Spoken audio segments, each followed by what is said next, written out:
instances of paranormal phenomena have been reported in this desolate place. Events that may reflect the area's tragic past.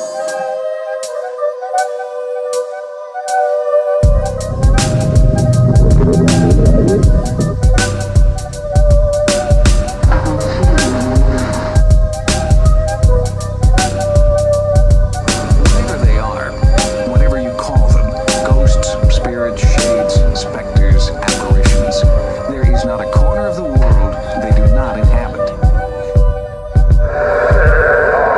I'm coming through. What's going on, guys? Welcome back to the Dangerous Podcast, where we talk all things paranormal. I'm Ken James, and this is Jason McKittrick. Hey, folks. And if it can haunt, howl, or dwell in the dark, we want to talk about it. And tonight, we are bringing you a creature feature. We're going to drop on you 10 each of our favorite monsters and creatures from movies, TV, and pop culture. These lists, this is not in any order because how do you pick a favorite of your favorite monster? It's just it's just not a thing. You're like, can I pick all of them? Right. Can they all be my favorite monster? Right. So these lists are presented in no particular order. We just love them. Yeah, they're just great. It's just monsters, guys. Mm-hmm. And we are the Monster Kid Podcast as well. That's It's true. One of our other names. All right, well, before we get into our creature feature, I will be bringing you tonight's jump scare.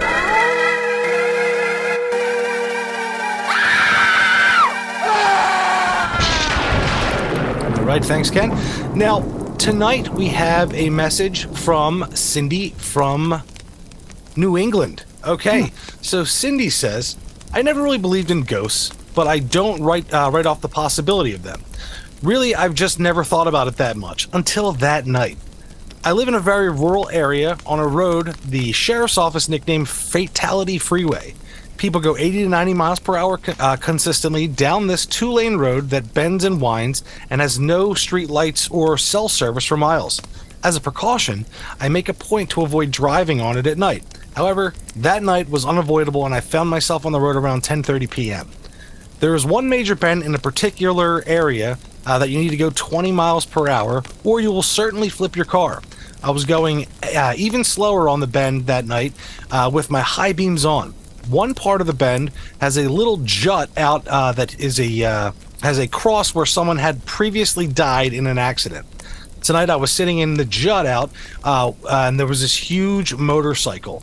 It looked like it had been blown up twice its regular size, no headlights, and the rider was kind of amorphous. I couldn't make it out, but there was clearly someone on the bike. I kept driving home. I was creeped out by the bike and was worried it might follow me.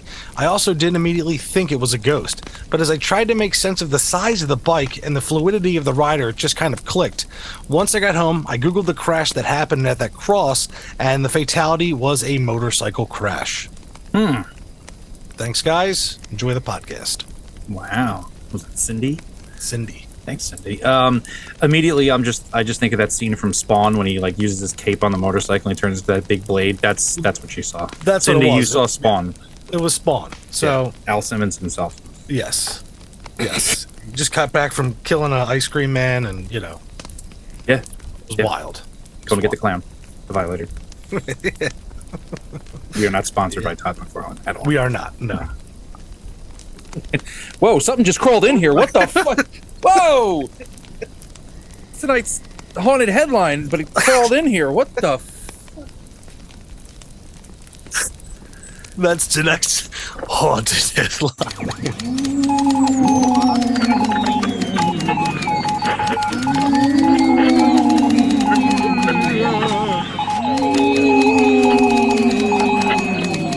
Jesus! Haunted headlines.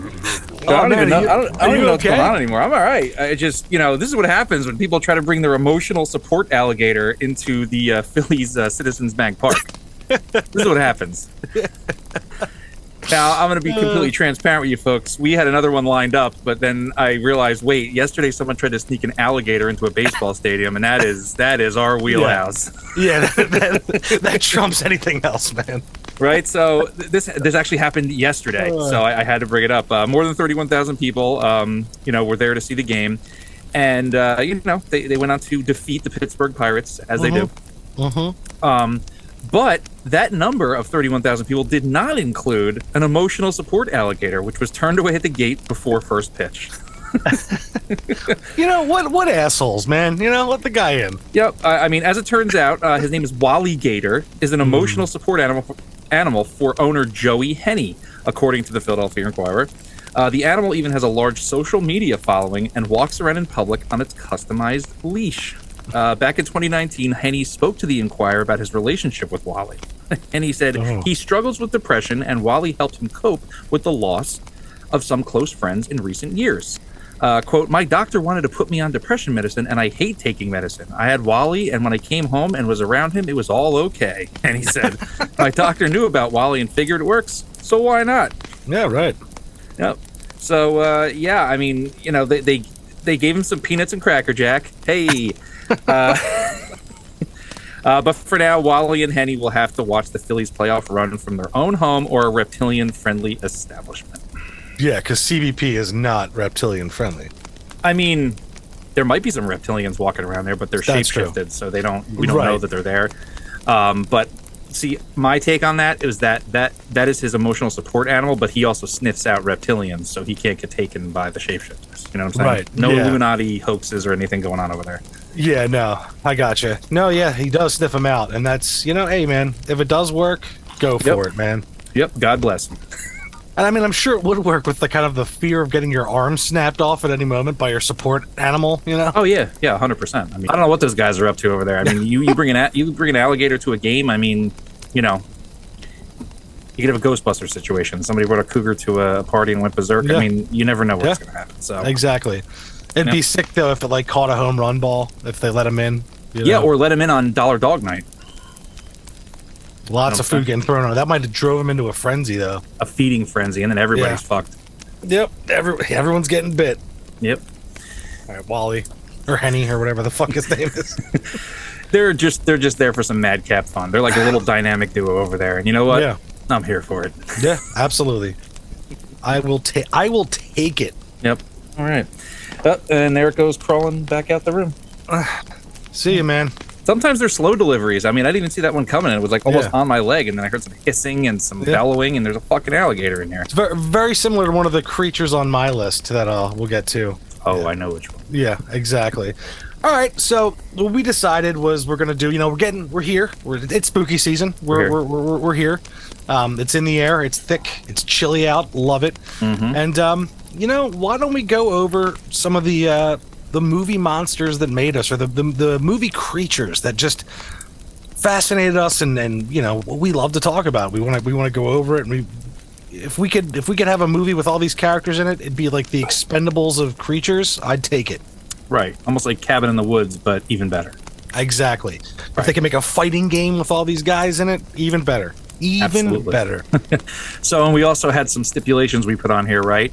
Yeah. We're going to take the classic, you know, Universal monster type monsters off the table because they're god tier, right? So it's implied that everybody loves them. So we're going to dig a little bit deeper and, you know, pull out just, you know, like I said in the beginning, some of our favorites, and you know, no order. Just these are just, we just love them. Yep. All right. So I guess I'll take it away here. Yeah. Number one, man, you see it, you didn't expect it, it hit you like a ton of bricks. The Wampa from Star Wars, from Empire Strikes Back. You see the thing, you know, first it just it gets them, you know, and then when you see it hunched over, eating the tauntaun, you know, and it's just like, you're like, what is that? Is that a Yeti? It's got horns. It's, oh my God, is that the Abominable Snowman? You know, you're just like, it's all of that. Yeah, it's all of that. And it's terrifying. And it's so, I just remember being like a little kid watching Star Wars and be like, why is this here? But then, like, you know, I'm like, I love that it's here. I want it here. Yeah. It's also a good way for them to mask Mark Hamill's car accident face injuries before filming, and they kind of had to write that in there just to explain what happened to his face. Yeah, they're like, what could hurt a Jedi? They're like, I know, the scariest Bigfoot creature ever. He wasn't a Jedi yet. Right, true. He did have the lightsaber, but he wasn't a Jedi yet. Yep. True. At that point, we weren't going Padawan. We weren't saying Padawan. He was just... No, he was just in training. Yeah, because Vader says it at the... Jesus Christ, nerd alert. Vader at the at the end says, you know, that he's that Obi-Wan had taught him well, but you're not a Jedi yet. Sorry, folks. That Sure, movie, he was those not. movies were on all the time when I was a kid. Like they were Same. never not on. Yeah. Yeah. That's what you get. Yeah. Good Anakin pick, though, because- Anakin Skywalker in Clone Wars armor. I'll take it all day. I'll take that too. There's some things from that I won't take, but I will take that.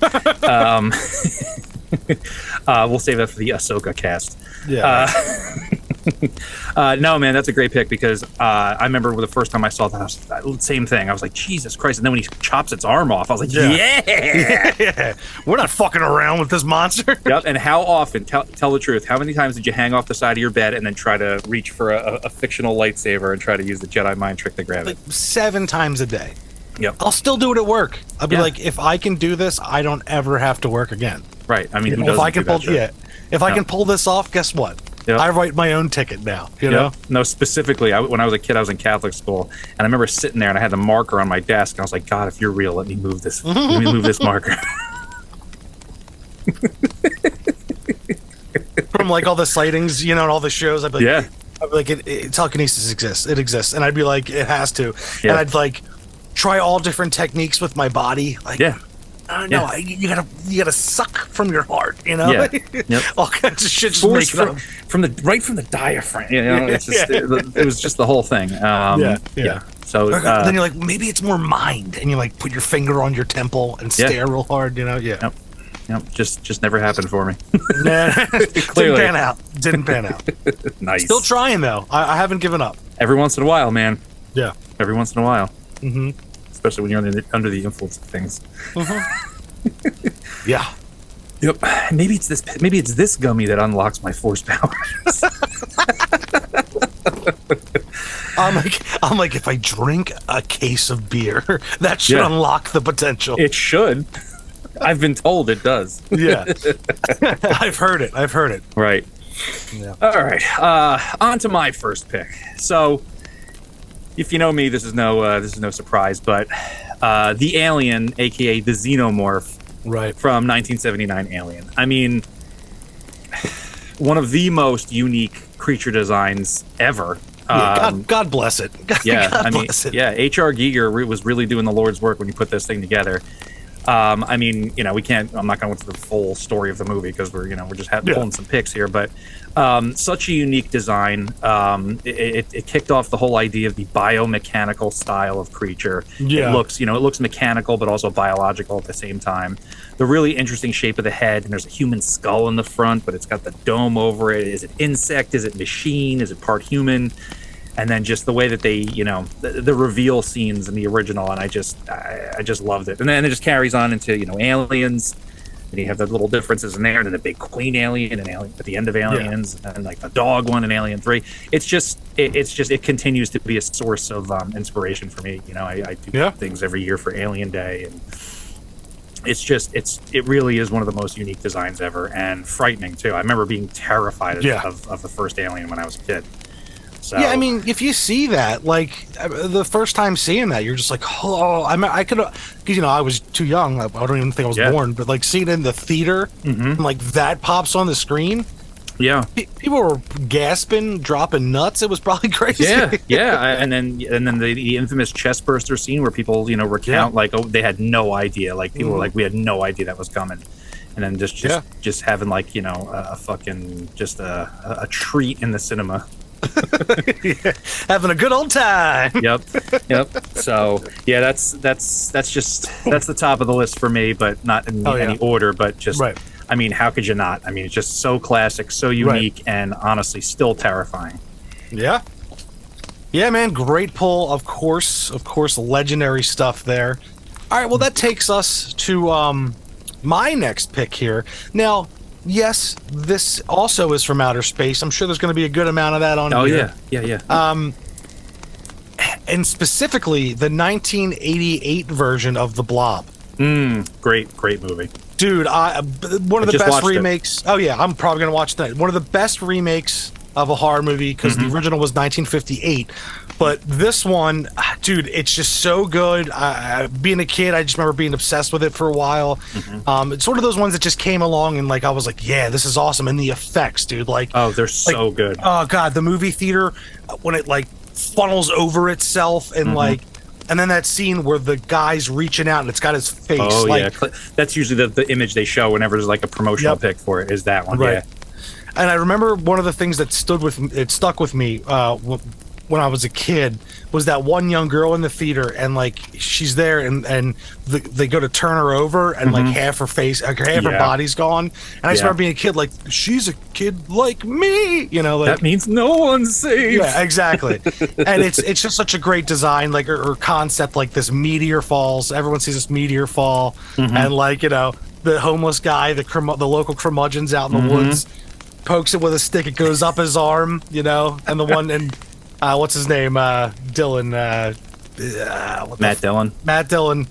He's there, and or is it his brother? I think it's his brother. It is his brother. His Yeah. brother. Yeah, it's his brother. Whatever. Motorcycle Johnny Drama. tricks. Yeah, Johnny Drama. Yeah, motorcycle tricks.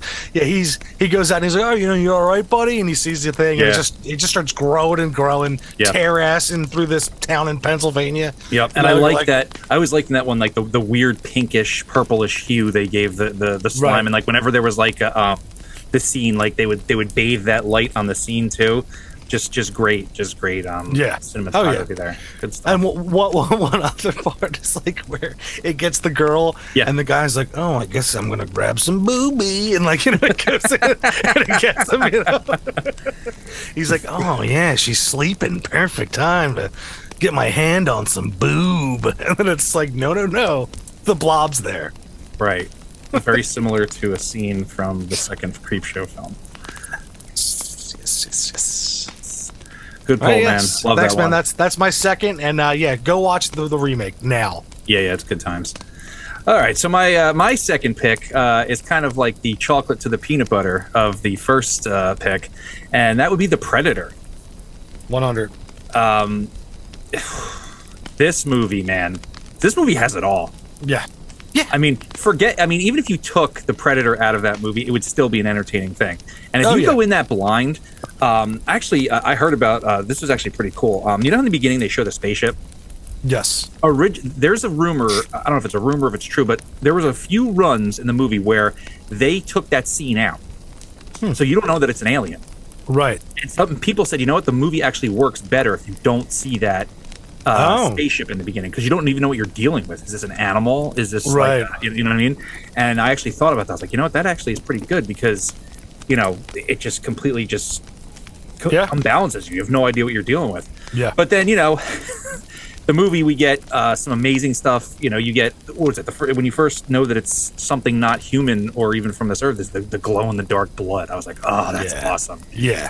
And then when you finally see this thing with its before the mask even comes off, like the dreadlocks, you're like, what the fuck? It's got the reptilian skin. Yeah. It's ripping out skulls. Yeah, dude, the first time you see that shoulder cannon hit someone, you're like, and it's all cloaked. You're like, oh, oh. You know? And it's not Jean-Claude Van Damme. Yeah, it's not. No, because he passed out a lot. He couldn't. Yeah. And also that was from the previous monsters design, because they had that other monster design, which is just terrible. It's like a crab ant. It's this weird thing. They actually use it, a version of it in Predators, the one with Adrian Brody. Yeah. They actually like a little nod to it. But this creature design, man, is just, it's amazing, because when him and Arnold square up, rips the mask off, and then he's got those mandibles like a crab face. Yeah. It's an incredible thing. And I remember this was another one that scared the shit out of me, because, I often think about to myself, like, thank God they like whoever they went to, they're like, dude, new monster, give us something better. And whoever that genius was, or team, whoever the Stan people, Winston. Well, yeah, but like, do you think it was just his mind? Was it just Stan Winston? Well, so I actually know the story behind it. So the original monster gets to set. They film with it for like a day, and the director John McTiernan was like, you don't want us to continue with this shit, right? They were like, yeah, no, probably not. So they shut down for a couple months. Arnold was friends with Stan Winston from working on the Terminator, Right. And Stan Winston was also friends with James Cameron, and they were kind of talking about it. And like they were on a plane ride together, and James Cameron says to Stan Winston, he's like, you know what? I've always wanted to see an alien with mandibles. He's like, yeah, all right, that's a good idea. Yeah. And they kind of just went from there. I mean, his studio, they're geniuses. I mean, Yeah, I've said it on here before. I follow them on Instagram, and like Yeah. I love that stuff. I was obsessed with creature design. I was Yeah. obsessed with animatronic work as a kid. I Yeah. loved it. I loved watching servos in action. Like, Yeah. oh yeah, it's the cool shit. Yeah, so his team, and it's a whole team of guys who are still in, they're still in the industry now, where they do like independent work now, and then like you Right. see the guys who did all the work, just the top of the top back then, stuff, techniques they haven't used in like 25, 30 years at this point, so it's kind of like lost like arts at this point. Right. And like you watch that battle scene between Arnold and the Predator, like that looks like a living creature, Yeah. and oh, that's yeah. all practical. Like it looks like it's breathing, like just what a tremendous design. And I mean, I just keep going back to it. I mean, it's just so good. And another little fun clip here is that they were working on the Predator suit simultaneously when they made the monsters for Monster Squad. So the Predator suit was done at the same time as the Gill Man. So if you look at them, there are some stylistic similarities.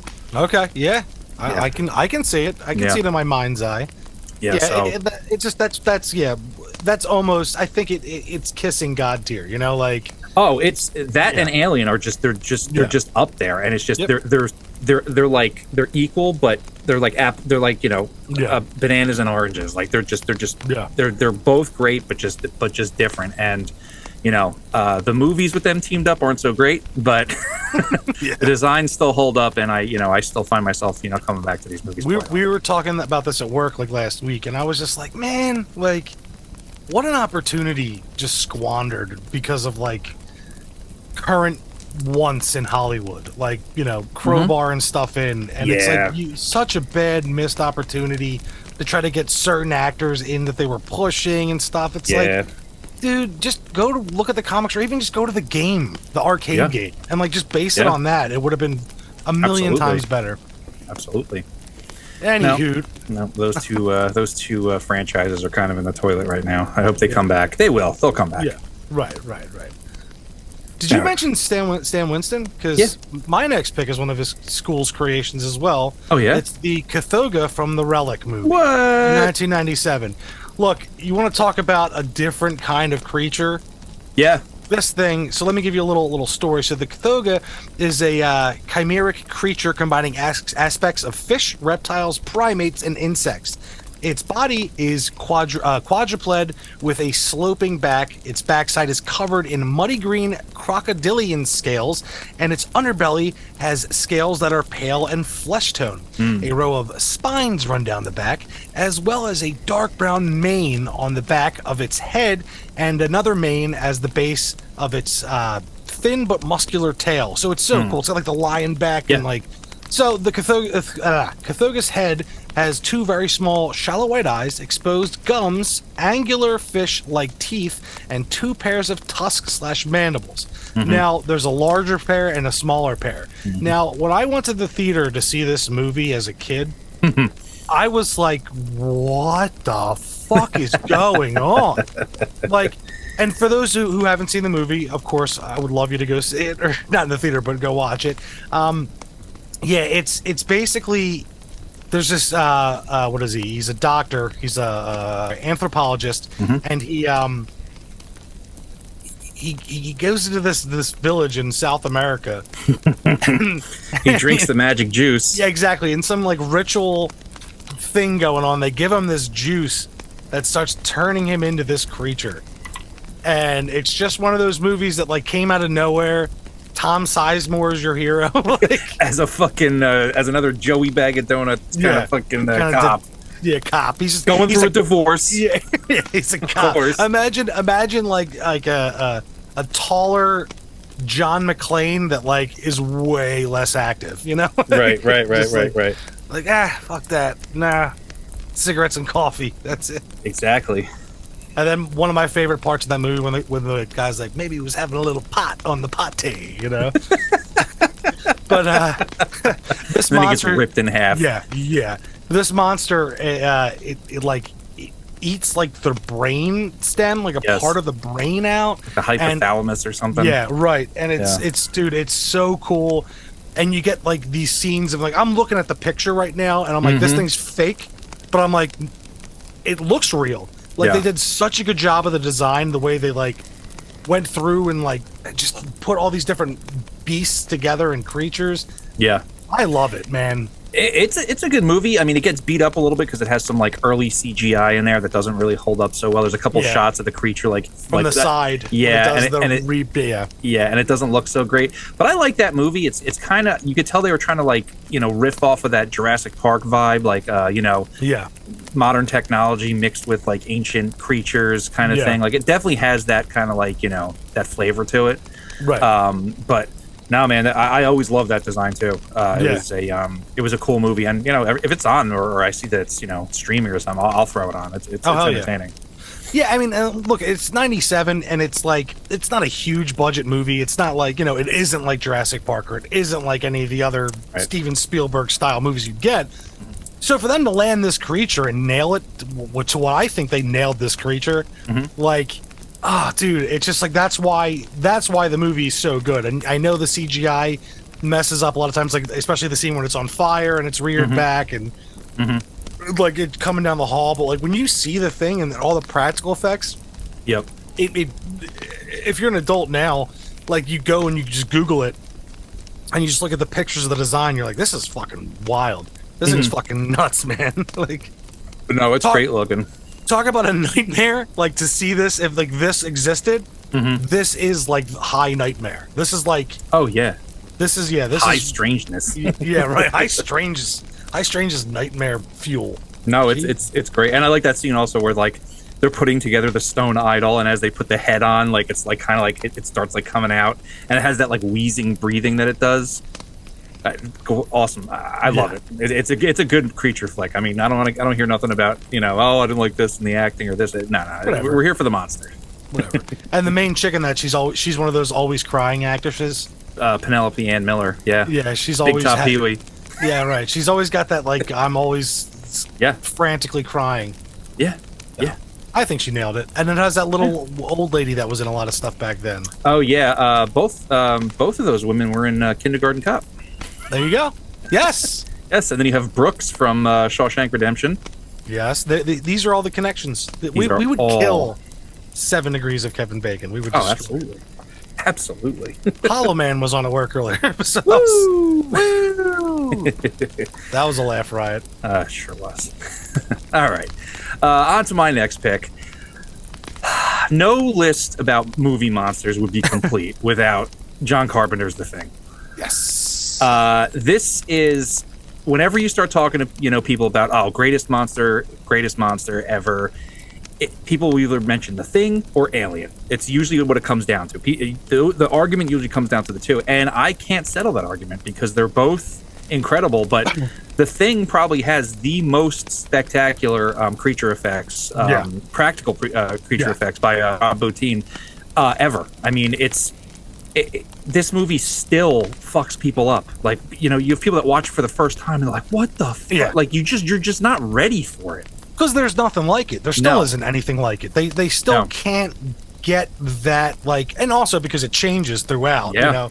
Yeah. And like, oh, dude, it was a genius design, and it's still so terrifying. And Yeah. to nail a practical effect like that, like, if they could do it, why can't they use that technology? It's laziness now, is what it is. It's Oh, turnover. It's fast food monsters now.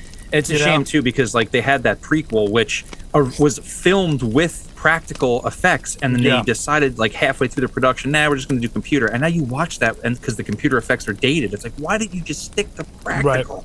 Because that movie actually would have been okay. It's really not that bad. Yeah, no, I actually didn't hate it. I didn't hate it. I didn't either, and you got Ramona Flowers in there, so I'm there for that. Yes. But A now, recent man, reawakened crush, by the way. No, right. Thank you. Another mention for Ahsoka. Yeah. This movie, man, it never gets old. I love the chance to when I'm talking to someone, and you know, we talk about horror movies, and if they haven't seen The Thing, it's like, dude, let's put it on. And like, sitting next to someone the first time to see The Thing is seriously like, it's an event. It's like, wow, I'm excited for them. Yeah. You're like, yeah, his chest did open up and bite off that dude's arms. Yeah, it did. The head pushed off the shoulders and it's running away now. Yeah. Yeah. You gotta be fucking kidding. I mean, the poor dogs. But yeah, I know it's rough. It's rough. Another observation that I've always kind of stuck by with this movie is that every Resident Evil game was birthed from this movie. Sure. Like the monster designs, they all come back to this. Like the Tyrant looks like something from this movie. You know what I mean? Mm-hmm. Absolutely. And that just shows how influential the movie is. And forget about the amazing cast. Just talking about the monster, this is God tier. I mean, this will be talked about forever. As long as people are talking about horror movies, they'll be talking about most of these on the list, honestly. But The Thing is it's just up there. Yeah, and Kurt Russell, that's Kurt Russell is a god among men. We've been over yes, yes. He's just it's like I wish that guy was my dad. I know.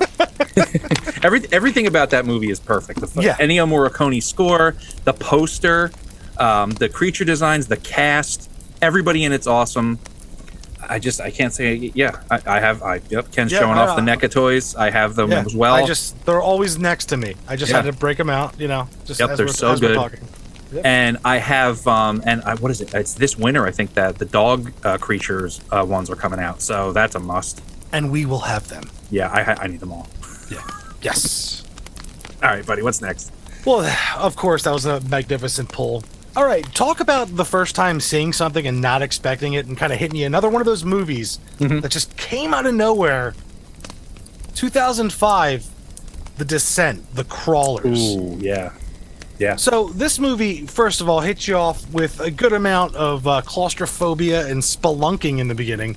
Right. So you're already worried about that. What's scarier, claustrophobia or spelunking? Well, they're hand in hand because they just go hand in hand. Yeah, it's you're wrapped with claustrophobia while you're spelunking. All right, what's scarier, a spelunking with creatures or claustrophobia? Claustrophobia. Yeah. That's one of my I know. Giant. Oh God. I'll freak out. Wrap me up in a blanket. I'll freak out right now. Nice. I'll lose my mind. So Burrito Ken is crazy Ken. Burrito Ken is, if I ever get out of this, you're a fucking dead man. First of all, you're dead to me. Second of all. Yeah. So I remember seeing this in the theater and I just was like, oh, this is the worst. This is like the worst scenario. Like you're in a cave. Mm-hmm.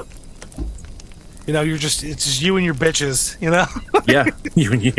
You and your crew of bitches, like, what are these fucking? Yeah, a lot of that. Yeah. Was Rosie Perez in that movie? I don't know. I think she was a supporting role in that movie. Mm-hmm. But it's like, oh God, they look like cave bats. They're like cave skinned bats. Yeah. It's like a combination of the rake creature and like a vampire. Right. But like they're almost and some Kenzo zombies. Right. They're almost like insects, the way they swarm and attack, and you're like, oh God, I'm in a cave with these things. And then they have the scenes where like it's got the night vision, and like it's right behind the one chick, and you're like, fuck, like no, run and hide in a different cave somewhere in that cave. Yeah. No, that's a good pick. I mean, because I remember when I saw the first time, I had no idea because they were like, "Oh, watch The Descent." I was like, "All right, it's probably someone breaks their leg and they get stuck in a cave. We'll see what happens." And I didn't know there was creatures in it. Really? When I first saw it, yeah, I went in completely blind. I was like, "Wow, that was great." And then the ending where you think she gets out, it's like, what the fuck? Like they don't let you go in that movie. Yeah. So originally, the original ending for that was she, the main chick, was in like a little chamber in the cave. Yeah. And she basically ends up I guess imagining her son's there in the cave with a birthday cake. Okay. And she doesn't make it out, but what happens is basically she just goes insane and just locks onto that happy moment with her son. Right. And it didn't test well for American audiences. Right. So they were like, let's do the ending where she does get out. Okay. and then she makes it to the car and then ghosts Juno. You're like, okay, well, all right, Yep. all right. All right. Now, genius ending, and Yeah. hey, if they tinkered with it and finally got to that as the ending, that's great because that was a great experience watching that movie, not knowing what was happening, and then that twist ending. I was like, son of a bitch. Yeah. Yep. Nice. Yeah. It's a great horror flick, and it's one of It those definitely ones is. too where there's not really much bad you can say. No, because it's also pretty bare bones if you think about it. I mean, Yeah. it's a straightforward concept. Elements of found footage, they throw that in there a bit. A great creature. And as soon as they get stuck in there, they're essentially stuck in this very defined area, kind of. I mean, they just know that they can't get out, and they're just at the mercy of the creatures. And boom, Yeah. Y'all's Good stuff. fucked. Exactly. Yeah. Nice pull. Yeah. Thank you. Yeah. All right. So for my next pick, a little more lighthearted, from Ghostbusters, the Stay Puft Marshmallow Man. The guy. Still my favorite creature, character, whatever, from the Ghostbusters. I love Stay Puft Marshmallow Man, even though he's supposed to be, the destructor form of some moldy Babylonian god. Sumerian, not Babylonian. Yeah. The form of Gozer. It's tremendous, and literally. And I always love the fact. I mean, as a kid, you just love it because it's just cool. It's like, oh, look at that guy. But then older, you're like, what a genius little concept here. Like, you're expecting some giant monster to come out, and it is, but it's a big marshmallow man. Yeah. And it's not an ugly monster, and he's like happy about it. His face, like, it's goddamn Ray Stans can't not clear his mind. Yeah. Yep. He can't forget about his days at Camp Wakanda. It's man. Yep. I'd like to say that I'm not Ray in that situation. Yeah. I think I'm Ray in that situation. I'm totally going. I'm like, toilet paper. Yeah. My mind, and then there's a big fucking toilet paper monster coming down the street. So I empathize. No, totally. I mean, it's he's such a great character, and he's been on everything. I mean, anytime there's a new iteration of the Ghostbusters, they can't leave him out. Just like Slimer. But I feel like this one it's become the mascot, just as Slimer is. But he's become like the mascot of the Ghostbusters, and I just. And he has a flavor, which I love. Right. It's like I know what that guy tastes like. Yeah. and great on them for an afterlife. They're like, yeah, we thought one was cool. Like, here's a million little ones. Yep.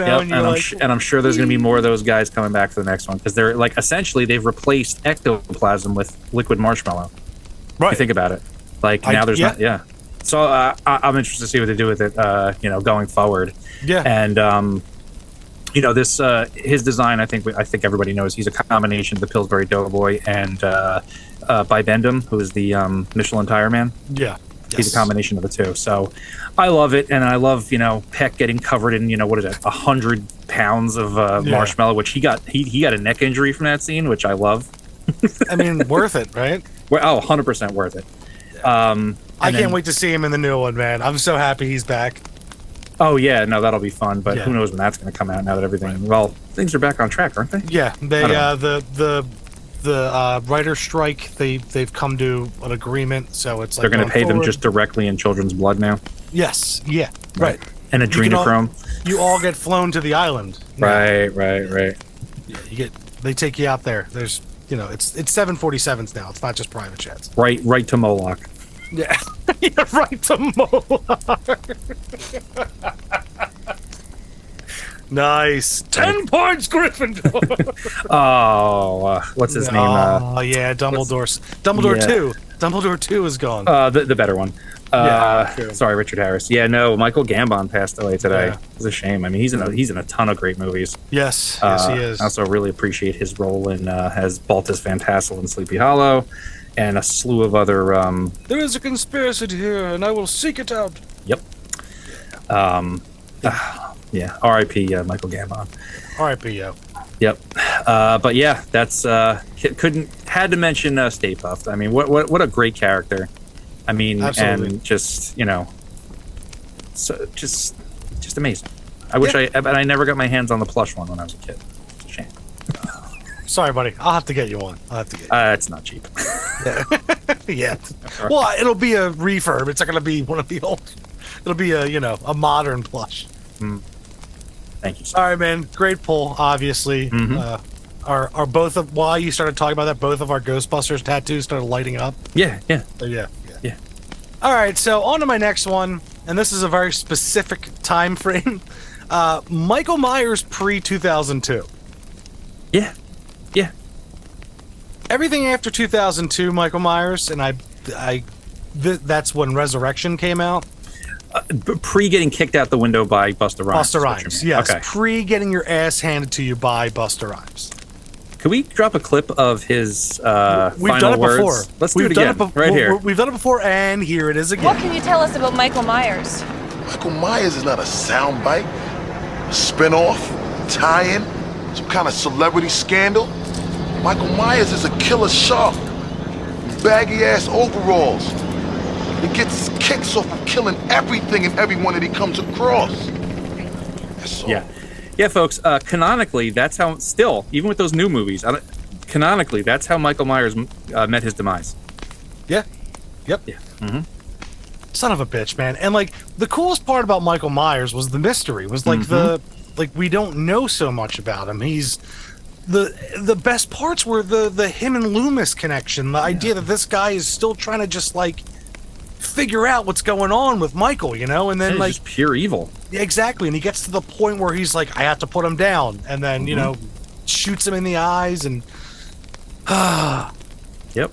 and then it got so like now these new ones, I'll piss on the director and the writers. I don't care. Like bring them out. They're getting a golden shower. I really don't like the new ones. I can't do it. I can't do it. It's just, first of all, what gives them the balls to just say everything after the first one is gone? Why? Yeah, why? Why take away the sister aspect? Why? Why take away the cult aspect? Like the Thorn cult? Yeah, that was awesome. Why take away Paul Rudd? Don't. I'll punch this camera. I'll fucking. Nobody Dude, took anything away. You don't have to go by those rules. Yeah, that's true. That's why I'm saying this is my version of my canonical version of Michael Myers is pre-2002 Michael Myers. No, 100%. I loved him. Yeah. He was getting up there for you know who. He was like, but it was different. It wasn't just like a big bad murder. It was like spooky. There's still spookiness in there.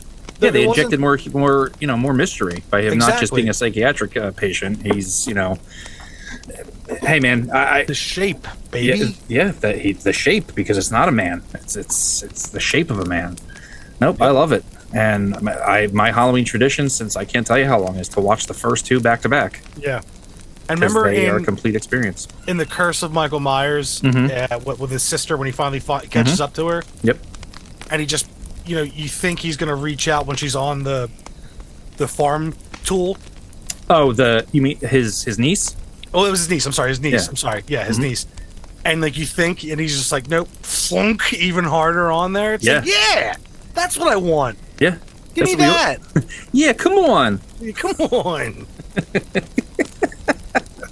I agree, man. I think they work. It works. They got to a point where like it just worked, and then they were like, all right, well now we got to reboot it, and then that Busta Rhymes one. Like H2O wasn't the worst. No, it wasn't. I mean, Before Josh that- Hartnett is whatever. Yeah, no, I'm not a Josh Hartnett guy. Me either. No. Like I said, the only movie I like him in is 30 Days of Night. But Yeah. he's not. He's a nerd in The Faculty, and he's supposed to be cool. It's like, shut up, dude. He's not cool. No, he's not cool. Yeah, shut up, dude. Penny Dreadful, suck a ball. Get out of here. Just one ball. Yeah, just one. You don't get both. stick to the left guy. you know? Wow. That's That's how I feel. It's just that's how a I bold. That's a bold statement. feel. Well, go watch Hollywood Homicide. Come back. I had this. I saw that with a bunch of teens. A teen outing for a movie when you're younger. Yeah. I was one of those teens. I fucking walked out. I left them. I was Yeah. like, I'm gonna go walk around the mall. I can't do this shit. No. No, I got it. It makes sense. Fuck Josh Harden, you fucking Yeah, and then those two Rob Zombie fucking movies. We were just talking about this at the Phillies game, right? Is that when we were talking about it? We were walking across to go to CBP. We were That's right. We were leaving Old Jetro M lot. I had just, this is recently, within, what is this, like a week ago, maybe 2 weeks ago, I finally made it through the second one. Rob Zombie's Halloween. Yeah. I'm still speechless. I don't even know what to say. And like he managed to get all the cast of like all his other bullshit movies in there. He You know, always does. it's just like Didn't we? Like, Didn't we make a promise that we're going to do an all hate Rob Zombie Yeah, episode? yeah. That's coming, folks. Yeah. Because I hate his movies. House of a Thousand Corpses has some moments, but it's not a movie. it's the best Halloween drinking game movie ever. Me and Yeah, I know Boyd the we used to do games. it every year, but Yeah. me and Boyd just came up with our own. Oh, did you? Okay. Yeah, it was every time they curse, every time there's a nude body or you see a nude part, and then every time someone gets killed or cut or stabbed. Right. There's another, and it's at any time his wife does her stupid laugh. We probably should have added that. We didn't. Yeah. But 10 minutes in, we were already fucking well on our way. You know? Remember our Ghost Adventures drinking game? Anytime he says dude or bro or whatever, it's like you're smashed, halfway through the episode. Yeah. Yep. That's the only redeeming qualities of those kind of film. Mm-hmm. You know, it's like, how can I make this enjoyable? No, nothing. Oh, I know. Get blackout drunk before I actually have to watch it. That's Yeah, but I mean, you're not really watching it then. You know what I'm saying? It's like just you're there. Your body's sitting in front of a screen playing it. yeah, But yeah. Yeah. And the whole time you're thinking of other cooler shit in your head. yeah, you're like You're writing each scene differently as you're watching it in your That's head. what I was just gonna say. Every time I watch any of his movies, I'll be sitting there and I'll just be like, you know what I would have done? Anything but this. Yep. Oh yeah, Danielle Harris is in this one too. Cool. Yeah. He's like, let's kill her in this one, finally. Again. Yeah. She'll also be naked this time too. Yeah. And Chucky is her dad, the voice of Chucky. Yeah. Brad Dourif. Good Yeah, guy. Brad Dourif, the greasy right Grima- hand of the king in Lord of the Rings. Grima Wormtongue. He's like, oh, no. Yeah. No, my Lord. No, Saruman. Yeah. All right. No more Rob Zombie tonight. Yeah. Done. we will do that episode. I'm serious. Yeah. No. Yeah. I'm serious. I want to make it so awful that he maybe there's a chance he might reach out. I'm serious. I like that idea. I do too. All right. He's like, what the fuck, guys? You know? That's Listen, man. what Yeah. We're just gonna email. The fuck, guys. What the fuck, guys? What I do to you? And You made your yeah, movies. You made the movies. We send that back. Yeah. It's like Nimmo in center field and me, Yep. you know, and he doesn't come out to play the next game. You know what I'm saying? Right. We'll see him Right. again. We'll see him again Friday. Yeah. All right. Great poll. A lot of interesting ideas there, and nice. I totally agree. So for my next pick, another lineup in the legendary monsters, Brundlefly from The Fly. This is just another one, man. This is just Talk about gross. Like, disgusting. When he I was- pukes on yeah. Stathis Born's hand and it like dissolves his hand. yeah. This movie, this is another one. I have nothing bad to say about this film. Yeah. Yeah. His transformation into the Fly. I remember when I had the moment and I was a kid, I was watching. I was like, you know what? I mean, it's a fly, not a spider, but this is what Spider-Man would really be like. yeah. Disgusting. Yeah. Oh, Or when he it's- starts, he starts pulling his fingernails off. It's the height of body horror, and of course, it's Cronenberg. Goldblum knocks it out of the park. Gina Davis knocks it out of the park. Yeah, I was gonna say this is like old hot Gina Davis too. You know, it's like this is League of Her Own era. Yeah. She's she's after great in this. Transylvania 3000, whatever the fuck it's called. Yes, yes. Yeah. Isn't Goldblum in that too? He is in that. Yes. Yeah. Yeah, man. This and it works too because he's a strange guy to begin with. So like it was the perfect casting, and this creature design is so great because like it evolves throughout the film. Like it starts out as regular dude, and it goes through the teleporter, the telepod they call it, and it just gets better and grosser, and just it's the parts when he's, and I like how seamless the parts when he's crawling on the ceiling because they use that gimbal thing that they use for that. Seamless. What can I say? And then when he finally devolves into the final form, and like the bottom of his face comes off, and and then he finally takes his claw and points the gun to his head to the kill me. shotgun. Yeah. At that point, he finally realized he's like, this is fucking gross. He's like, I am fucking gross, Anna. Yeah. Ugh. Yep. I remember being a kid. Yeah. And just being like, a little kid just being like, this is fucking awful, Mom. Yeah, no, this is disgusting. And like even the Fly had his alcoholic moment of clarity, like, fuck it, you just kill me. Yeah. And how about the scene that bugged me the most, no pun intended. Yeah. Or maybe intended. Was the scene where she dreams that she's having like his baby and that like fly larva comes out of her. Oh, it's so nasty. If you can't handle body horror, this is not one for you. Actually, most of my picks have been body horror. Now that I think about it, Alien, The Thing, The Fly. This one is disgusting, and we're learning a lot about you, Jason. Oh, I love body horror. Like it doesn't really it does, but then I just love watching it. I've got bodies in the closet. You know that. Yeah. Well, I mean, we used to play with GAC and stuff, Yeah, and like hell yeah. toys where you would like make like the Terminator skin and flesh. Yeah, the bioflesh regeneration chamber, whatever it's called. Yeah, I'm down. Let's go. Yeah, and the slime pit from Masters of the Universe. Yeah, we were primed for this shit. Yeah, the Ghostbuster firehouse. You had the slime you would drop in, and we got icky. We got icky as kids. Yeah, we did. Kids don't have enough slime these days. That's the whole problem. They make their own, and like they're kind of like, all right, I'm done. Yeah. But they don't have it. We used to make it make fart sounds. That's how awesome we were. Yeah, we learned some kind of skill by. Yeah, I know the skill. Got me through middle school. Yeah, that's why we're not out there looting stores 2 nights in a row. Yeah, that's true. Philadelphia. No, anyway. So The Fly, man. I mean, this is another one. I mean, this is one. Yeah.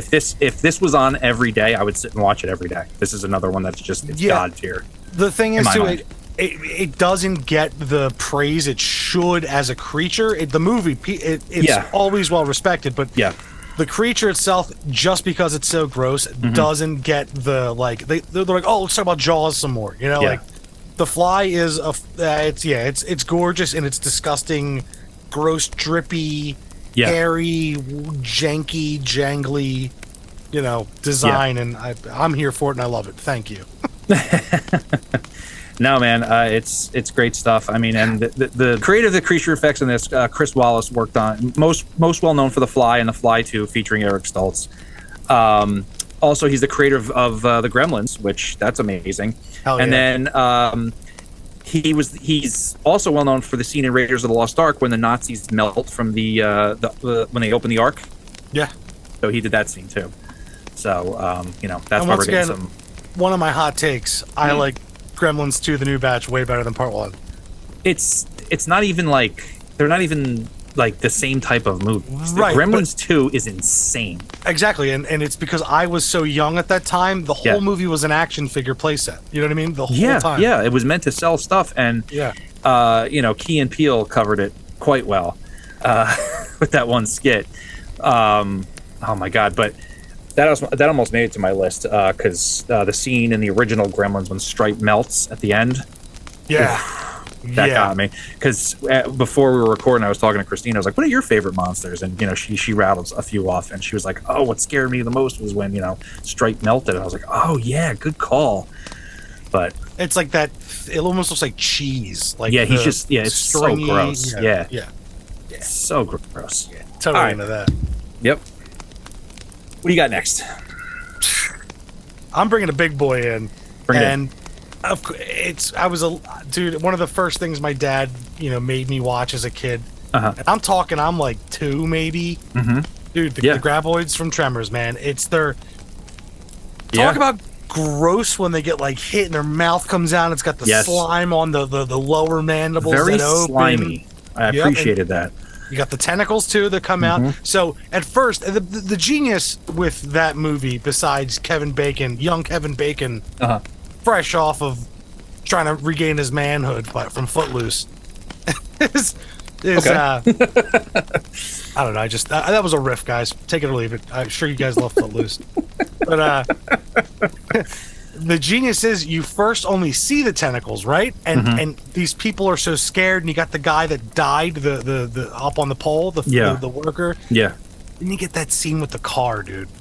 I remember just Yeah. being like with the station wagon with the hatchback, like, Yeah.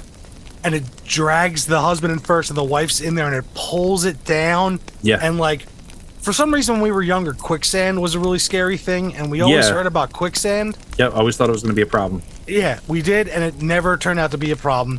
But I've never seen it. Yeah, I've seen it like once or twice, not in real life, but like on film. And apparently, it's not even like really that scary or quick.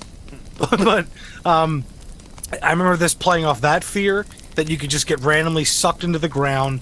And the genius is you see those tentacles first, right? So you think like, Yeah. oh, maybe that's the monster. It's these like snake-like tentacles. No, sir. There is a giant freaking worm, sandworm, underground that tunnels fast as shit, only to be taken down by Kevin Bacon, his ragtag group of Reba McEntire and Egg Chen from fucking, well, he gets demolished. He Oh, gets yeah. destroyed. But he names them. I like how well that also holds up because it's the pre-computer shit. Right. Dude, great. Tremors is a classic. It's still so good. I mean, there's 10 of them now, 3 of which star Jamie Kennedy. Ew, I've only ever seen the first one. I hate Jamie Kennedy. Let's not go down this path. I hate Jamie Kennedy. I'm doing De Niro face for those who can't see. Yeah. But then they made. I remember part 2. I remember it was made for sci-fi or whatever. And then they made part 3 where it was just these little ones on feet.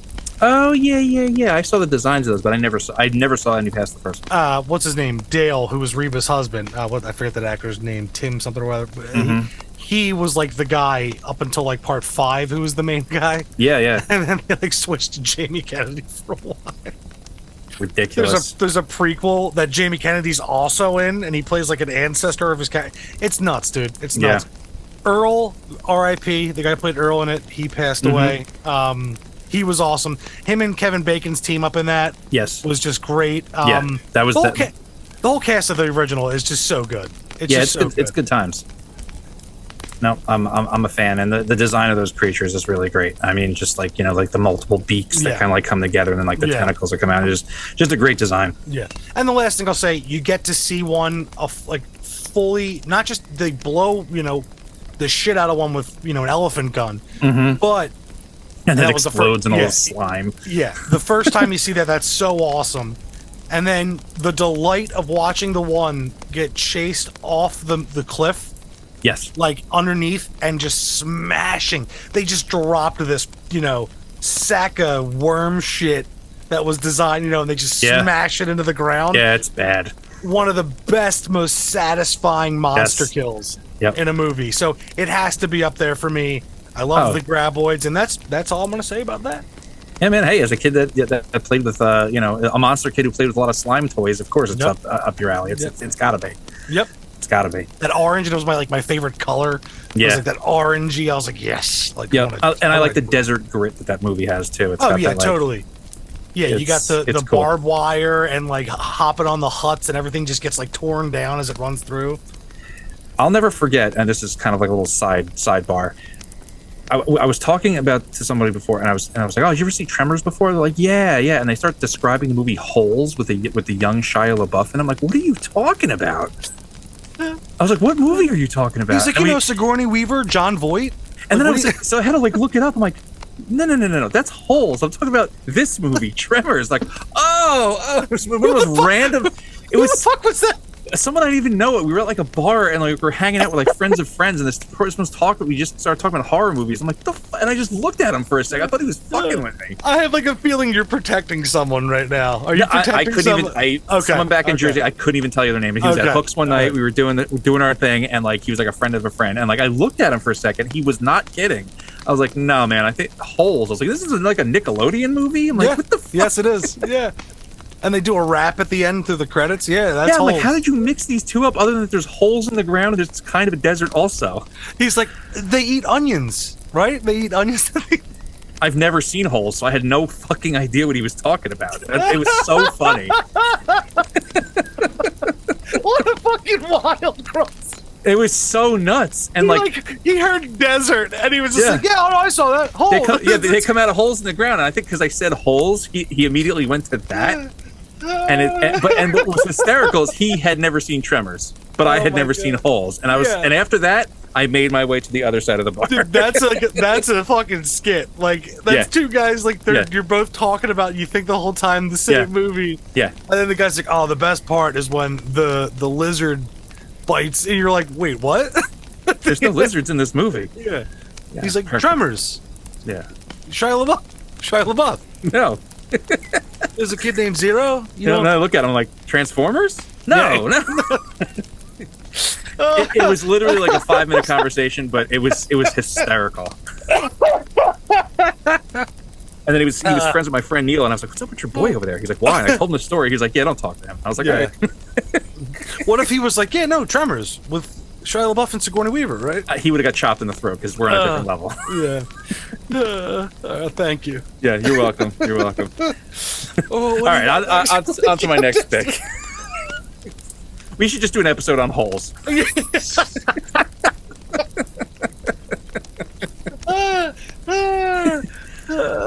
Ken's going into cardiac arrest. My face hurts.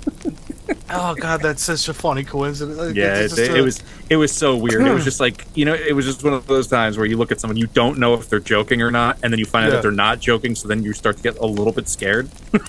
Yeah, but at the end of the night, when you avoid him for the most of the country, like, "Hey man, are we cool? Are we all right?" Oh, man? I didn't talk to him again. I avoided him, and I was just like, because he was probably walked home kicking rocks, like fucking holes, fucking Nickelodeon movies. He's like, "That guy had a cool jacket on too." Like, yeah, I did. All right, wonderful. Beautiful. Give me your next pick, man. I gotta all fucking straighten up here. Straighten up.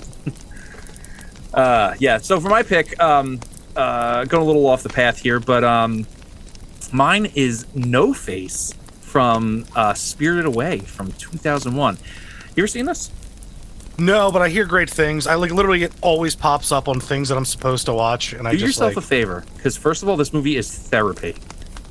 It's so good. It's beautiful. It's a piece of art. The entire thing is a masterpiece. It's. I don't want to give away too much. It's set in it's in Japan. It involves traditional like Shinto Japanese kami like culture, and it's amazing. And one of the creatures is this creature called No Face.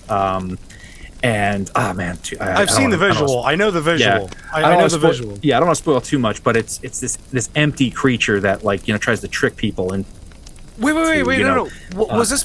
Didn't Shia LaBeouf play? Yeah. Before he beat the shit out of his wife, and then got canceled. Right. Leave that in. Fucking Shia LaBeouf. I will. I wear fucking Timbs now. I'm tough. When I talk, I have a street voice now. Okay, Shia. Yeah, Shia. Yeah. Anyway, No Face, great great character. I mean, it's this this kami, this spirit, and it kind of tricks people into he offers you this, he'll offer you something that you want, right? Mm-hmm. And if you take it, he can eat you.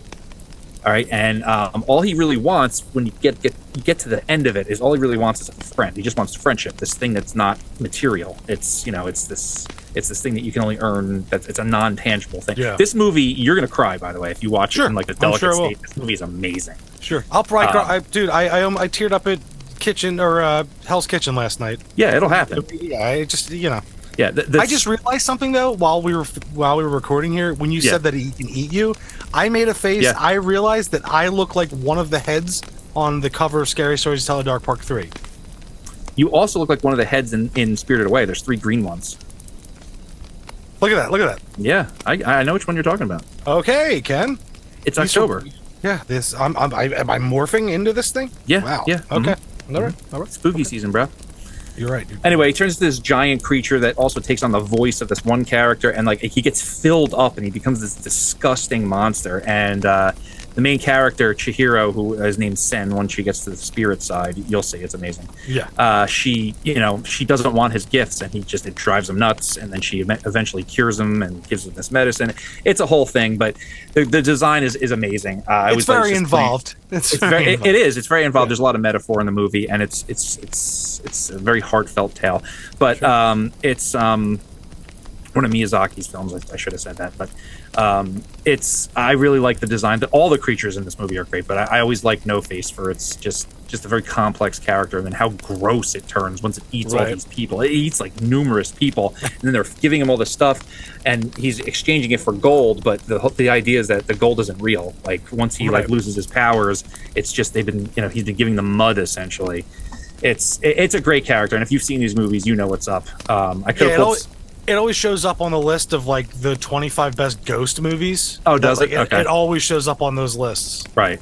No, it's a banger. I mean, I could have probably pulled something also from Princess Mononoke, which if you haven't seen that one either, that's what they based the full design of Holes. No, Breath of the Wild. Zelda is the whole design of that game is based off of that. But Spirited Away, No Face. If you haven't seen it, check it out. Great creature design, and that's what I got. All right. So my next one, it's a little short guy. It was another one of those movies that I watched, just blindly went in, and I was like, "Oh, this is actually pretty fucking good." The aliens, the male aliens from Attack the Block. You ever see it? You have the glowing mouths. Yes, their fur is so like dark. It's like matte that black. You don't see anything. It's that super matte black that, like, if they're in the dark, you're not gonna see at all. Right. So, and the teeth, the color, and everything, I really dig. I thought that was cool. They're very vicious, they're ferocious, but it's more of like a just like a beast kind of animal. And in the beginning, there's like a female that they capture and they kill, but the males can smell the pheromones from so far away. So they try to keep it in this local, like basically the block is a project in England, and they keep it in this like drug dealer's growing room. It's like pot growing room, and here comes the males, and they're really cool. They're really vicious, and it's just a cool design. I really liked it, and I was like kind of like whoa. I was like especially in the time of the state of horror was at that point in time. I was waiting for something fresh. Right? Yeah, I was waiting for something that was like a lot different than what they were doing. Everything was like glitchy and industrial rock was like stuck in the Matrix. Everything was stuck in the Matrix at that point. Right. So I saw that and I was like, you know what? Fresh take, cool. Introduced John Boyega to the world. That's right. Yeah. He's all right. He can be all right. He was really good so far. I didn't finish it. I got to finish it. And that they cloned Tyrone. I thought it was pretty good. It's actually pretty good. It's pretty good. Do they clone Tyrone? They cloned a lot of them. Oh, okay. Oh, I know what you're talking about. I know what Jamie you're talking about. Foxx and yes. Whatever Rambo from I got to watch the last 10 minutes. I was really sleepy, so I was like, another day. Watch Spirited Away first. I will. All right, that was. I just wanted to throw that one in quick. No, that's a great one. They are very cool. Super fun, super funny movie. Lots of action, lots of gore. Like small, like it's a weird, like it reminded me of a kid, like the Blob when you turn the girl over. Yeah, when you're like, that's a kid, and no one's safe. That kind of gore. Yeah, is in there, and I really enjoy the movie. And Nick Frost is in it, and he's fun. He's a good time. He's a good shit. Yeah, he's a good shit. On to your next one, pal. Yeah, buddy. All right, so this one, it goes into the category of scared the shit out of me the first time I saw it as well. Also in 1982, which was a great year for horror movies, from a little movie known as Creepshow, from the segment The Crate, Fluffy. Yes. Holy shit. Yep.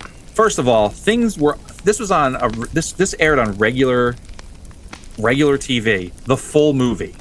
And I remember watching this I know you weren't in the area, but Channel 11 was Shocktober every October. It was horror movies every night in October. Right. Amazing. And Creepshow got played probably like 6 times that whole month. So it was we were prepared. This creature,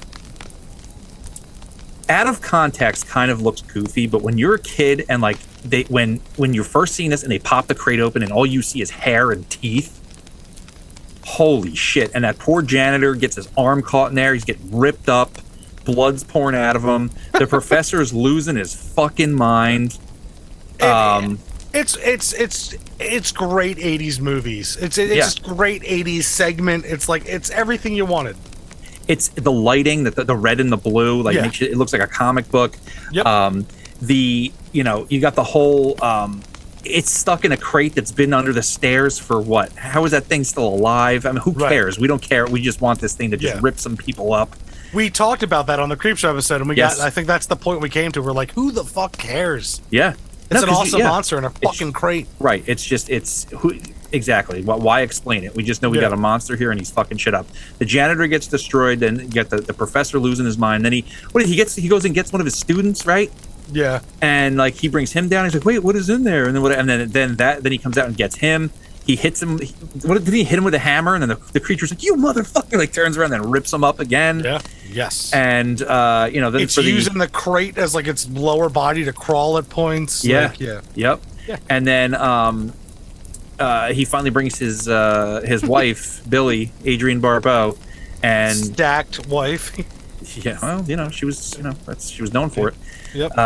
She just tell it to call you Billy. Yeah. And she goes in there, and then this creature, this is like, I mean, I know I've spoken highly of everything I had on my list so far, but this is like epitome, like concentrated movie monster. You know what I'm saying? Like this. Yes. This is a movie monster, and it fucking delivers. Like there is so much gore and fangs that it's just like this gets a golf clap every time I watch it. Yeah.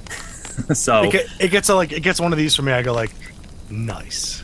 Big smile and a nice for me. Yeah, this is perfection. I mean, if you're ever looking for like, hey, what should we put on? Creepshow is always on that list. You can always put that on your list. What should we put on? The first Creepshow. Now. Yeah. So, and if they go, what? You go, shut up, put it on. I should. Yeah, just put it on. I mean, the opening of the movie, you get to see Tom Hackins slap the shit out of Joe Hill. I mean, it's just a great flick, and I think we've showered. What do we shower praise on Creepshow? What, every 3 episodes? It's one of our things. It's one of our. Yeah. And it's how we communicate. It's how me and you communicate. It is. It is, and I knew I had to put something on Creepshow from here, and it was a toss up between him and Nathan Grantham from the Father's Day thing, and then I was like, wait, what about drowned zombie Ted Danson? And it's just you can't. That was the thing with this list. It was like, I wanted to like kind of go in different directions. Yeah, a little smorgasbord. Yeah, exactly. And it's of course, once you get into a lane, you're like, oh man, you just want to keep going. But you had to pick and choose. You had to, so it's tough. I get it. Mm-hmm. No, but Fluffy from the crate, from the segment from the pre-show, is a quintessential movie monster, and I fucking love it. Yep. All right, buddy. So this is a creature double feature here for me. This next pick. Yeah. And it has to be. And I might catch shit for saying this, but the first 2 Underworld movies, I still enjoy. I still think they're really good.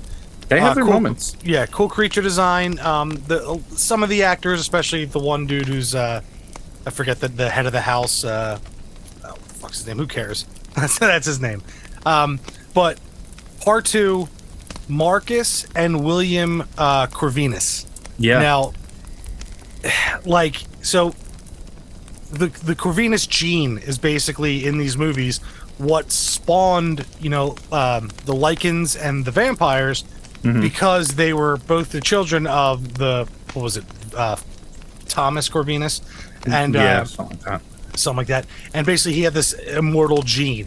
Now, his 2 kids, the first one being William, he gets bit by a wolf. Right, and it goes through his chainmail and his death shroud, or whatever you want to call it, and it gets into him. So the gene that's in him and his blood starts to fight all that DNA and everything that wolf just put into him to keep him alive, and it basically fully turns him into a forever werewolf, a big white, Yeah. scary looking motherfucker. It's so awesome looking, and that's why I was like, yo, that's a werewolf. You know what I mean? You want to talk about werewolf? It's not Wolfman. It's not like, American Werewolf in London werewolf, where it's just like a Right. giant wolf. It's a fucking werewolf. This is Yeah. what I think about when I think of Yep. a werewolf. Yep. And it's terrifying. It's awesome. It's strong. It's powerful. Werewolf Prime. Right, exactly. They have to like keep it chained and like bled, like to keep it in line. You know what I mean? Like Yep. it has to just like they have to keep it in this constant state of just like weakness to contain this thing. And his brother Marcus Awesome. gets bit later by a bat, and it's not so crazy, so he's not always in that constant state. Right. You know, so like the bat bites him, and he's like, he can turn now because that's a part of his, his body in the Corvinus gene. Yeah. And he looks so cool. Yeah. That scene where they're running and he comes flying. And he's like, it's like a video game scene. He's like taking out like them running away. And the actor, I love that actor. He also he was in what was he, Bishop in Blade 2? He's in a ton of movies. yeah. I dig the scene when he's flying after the truck. Right, that's And what they're I'm like, talking about. shit. When Oh, it's, okay. that's what I'm talking awesome. about. Yeah. And then afterwards, he's all fucked up, and he like puts the wings around him and goes to sleep so he can heal. Yeah. Very cool shit. Yeah, very cool. And their design is, especially in that time, like we talked about, everything is super matrixy, everything is super industrial rock, and like Yeah. 13 Ghosts and all this shit. But like this was like, you were like, oh, okay, actual scary monsters, like actual, and that's why I lumped them both in, because it's the same kind of Yeah. character, and they're great versions of those monsters, and Yeah. a nice little round of applause. For No, they're those two. great. That was, they were trying to, give a fresh take to, vampires and werewolves. Yeah. Yep. Even though the one dude who played the hybrid looked like the lead singer of Creed, and it kind of threw me off. Yeah. Everyone thought that. Everyone did. Everyone was like, Scott Stapp is a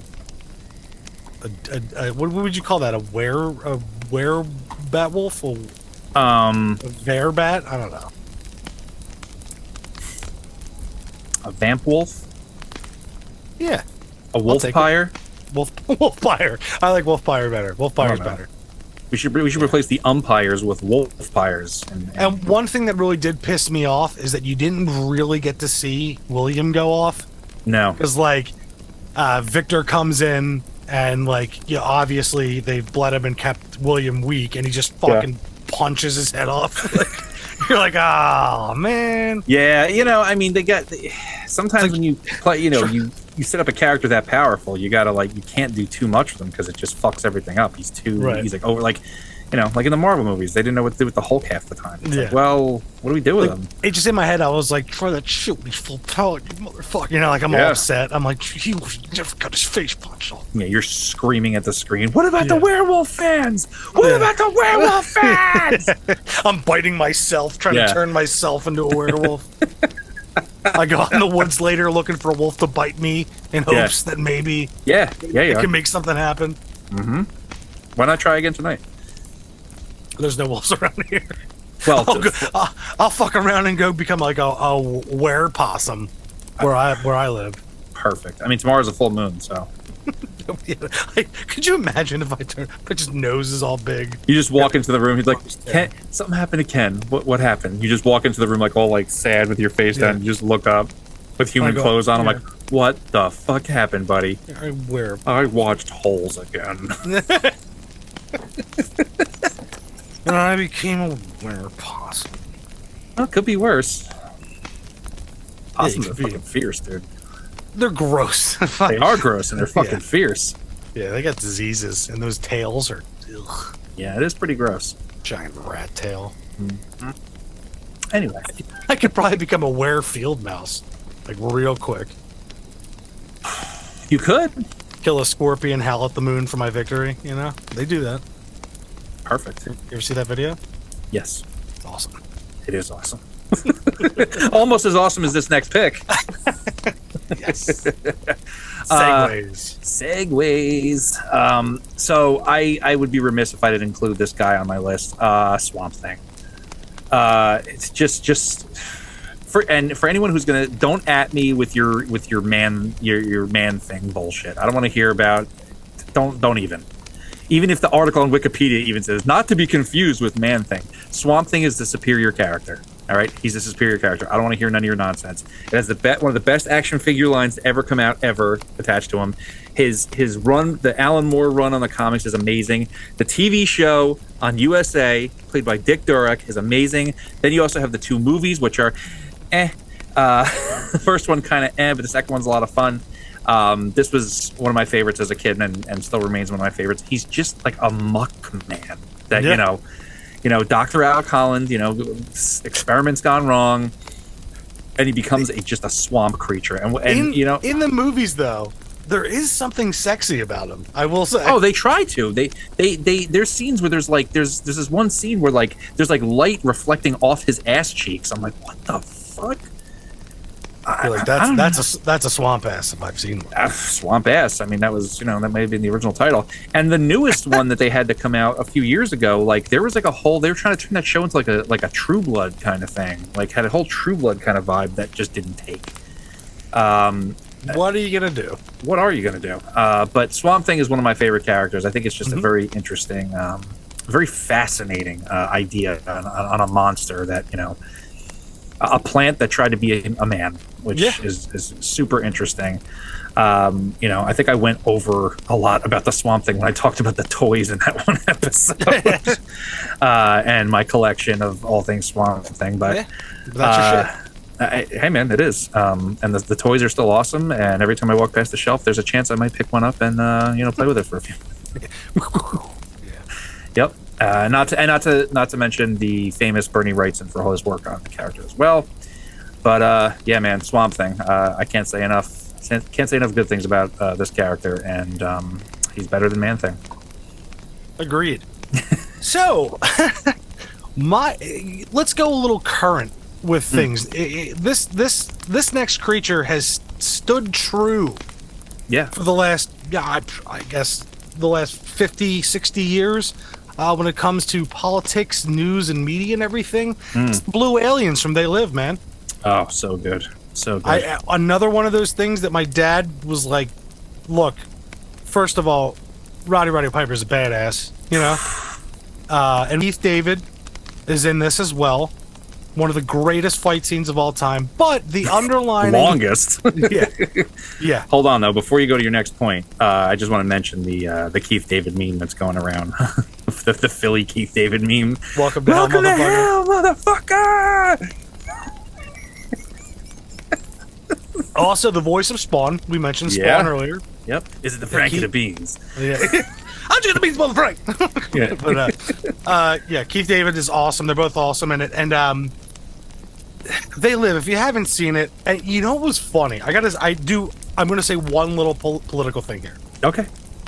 It was really funny back in, I want to say, 2014.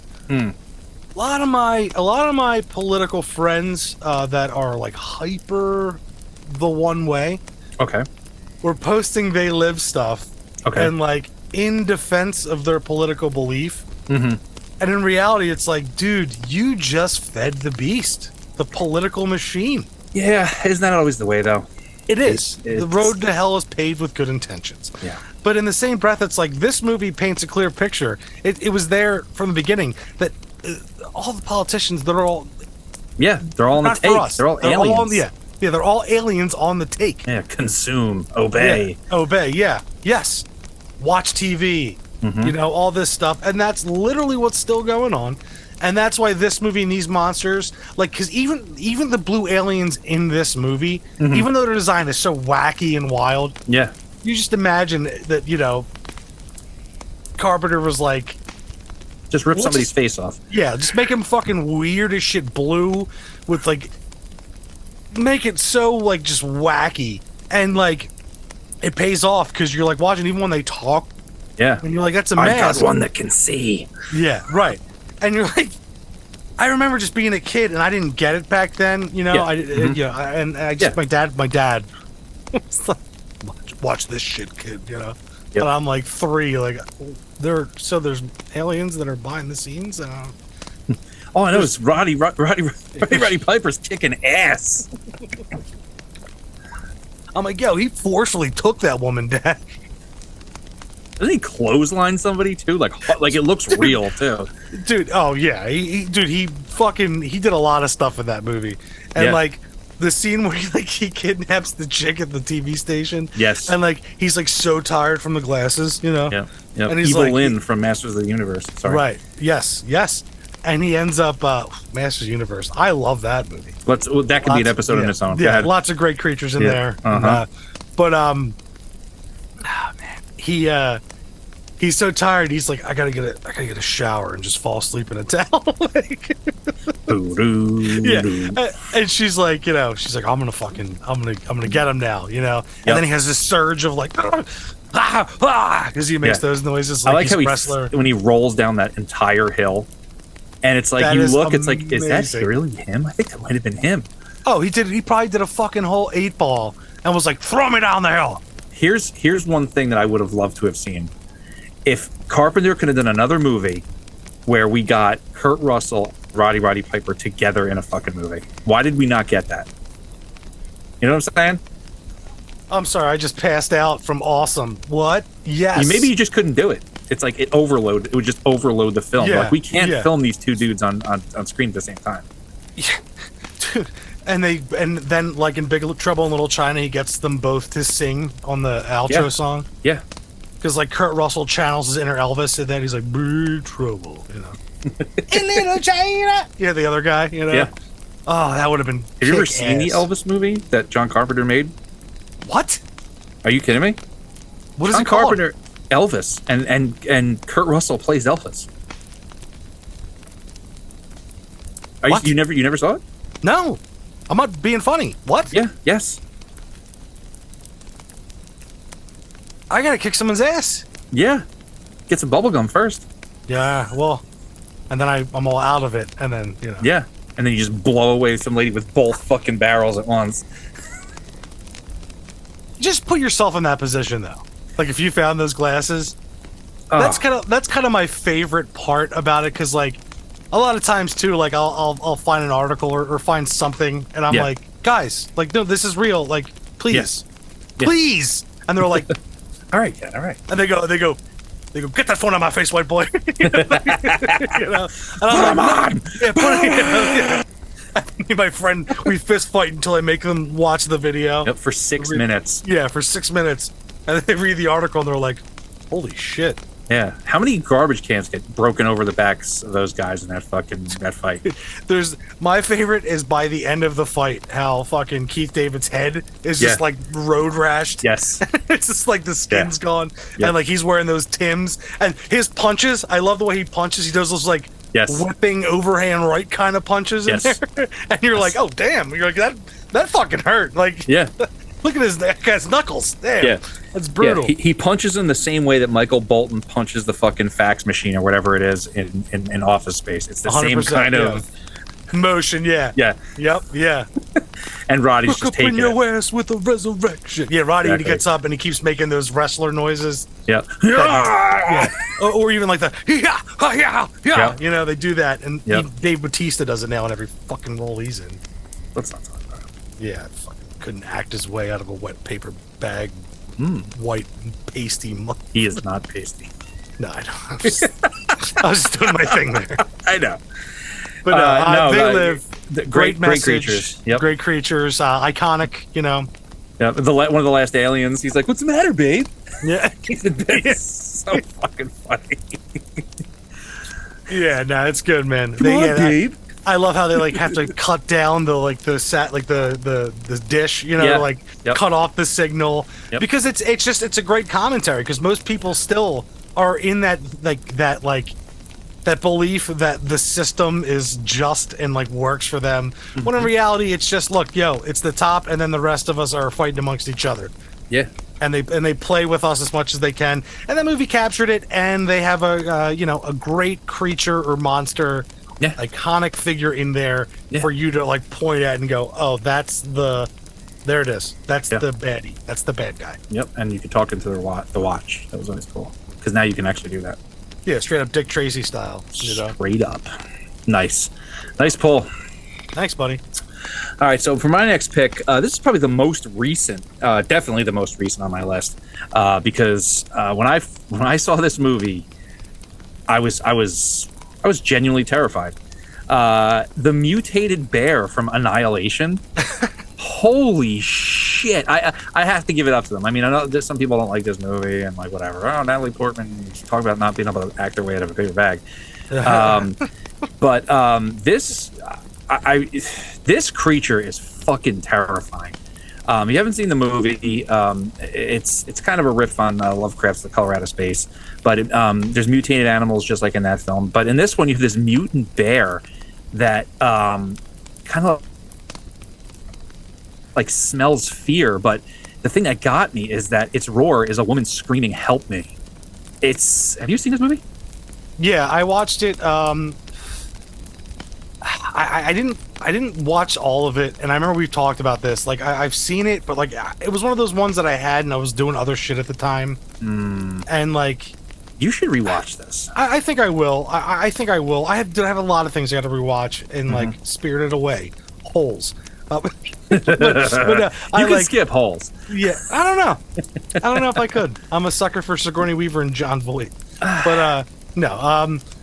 No, I will. I especially since this made your list. This is one of the ones that's like, okay, I'll get in there because I want to see what made you incorporate this. Because I did, like I said, I did watch it, but it was one of those ones that there was something going on where like I was getting phone calls from like family, and you know what I mean, one of those. Okay. So it was like one of those things that I was like, I'll get back to it, and I just never picked it back up. I gotcha. This is also relevant to our other podcast too. So this one we'll definitely cover this film in its entirety for maybe one of those extra Patreon episodes. I don't know, but this one of the most horrifying things I've seen in a movie in a long time. Very creative. I like that it's a riff on the Lovecraft story, and you just don't see it coming. And it's just a new kind of it's a combination of like, of course you're gonna be afraid of a bear.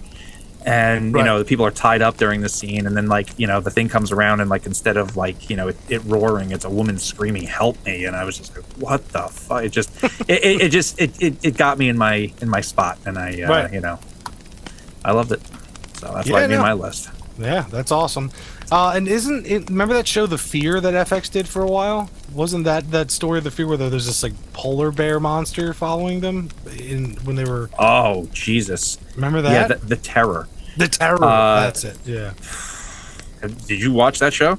I watched the first episode, and it was a different time in my life. I didn't. All right. Well, we're going to talk about that one too, because that one is also as Annihilation is Lovecraftian. So is the Terror, but it's also it's them adding a supernatural explanation to the doomed Franklin expedition, which is wow.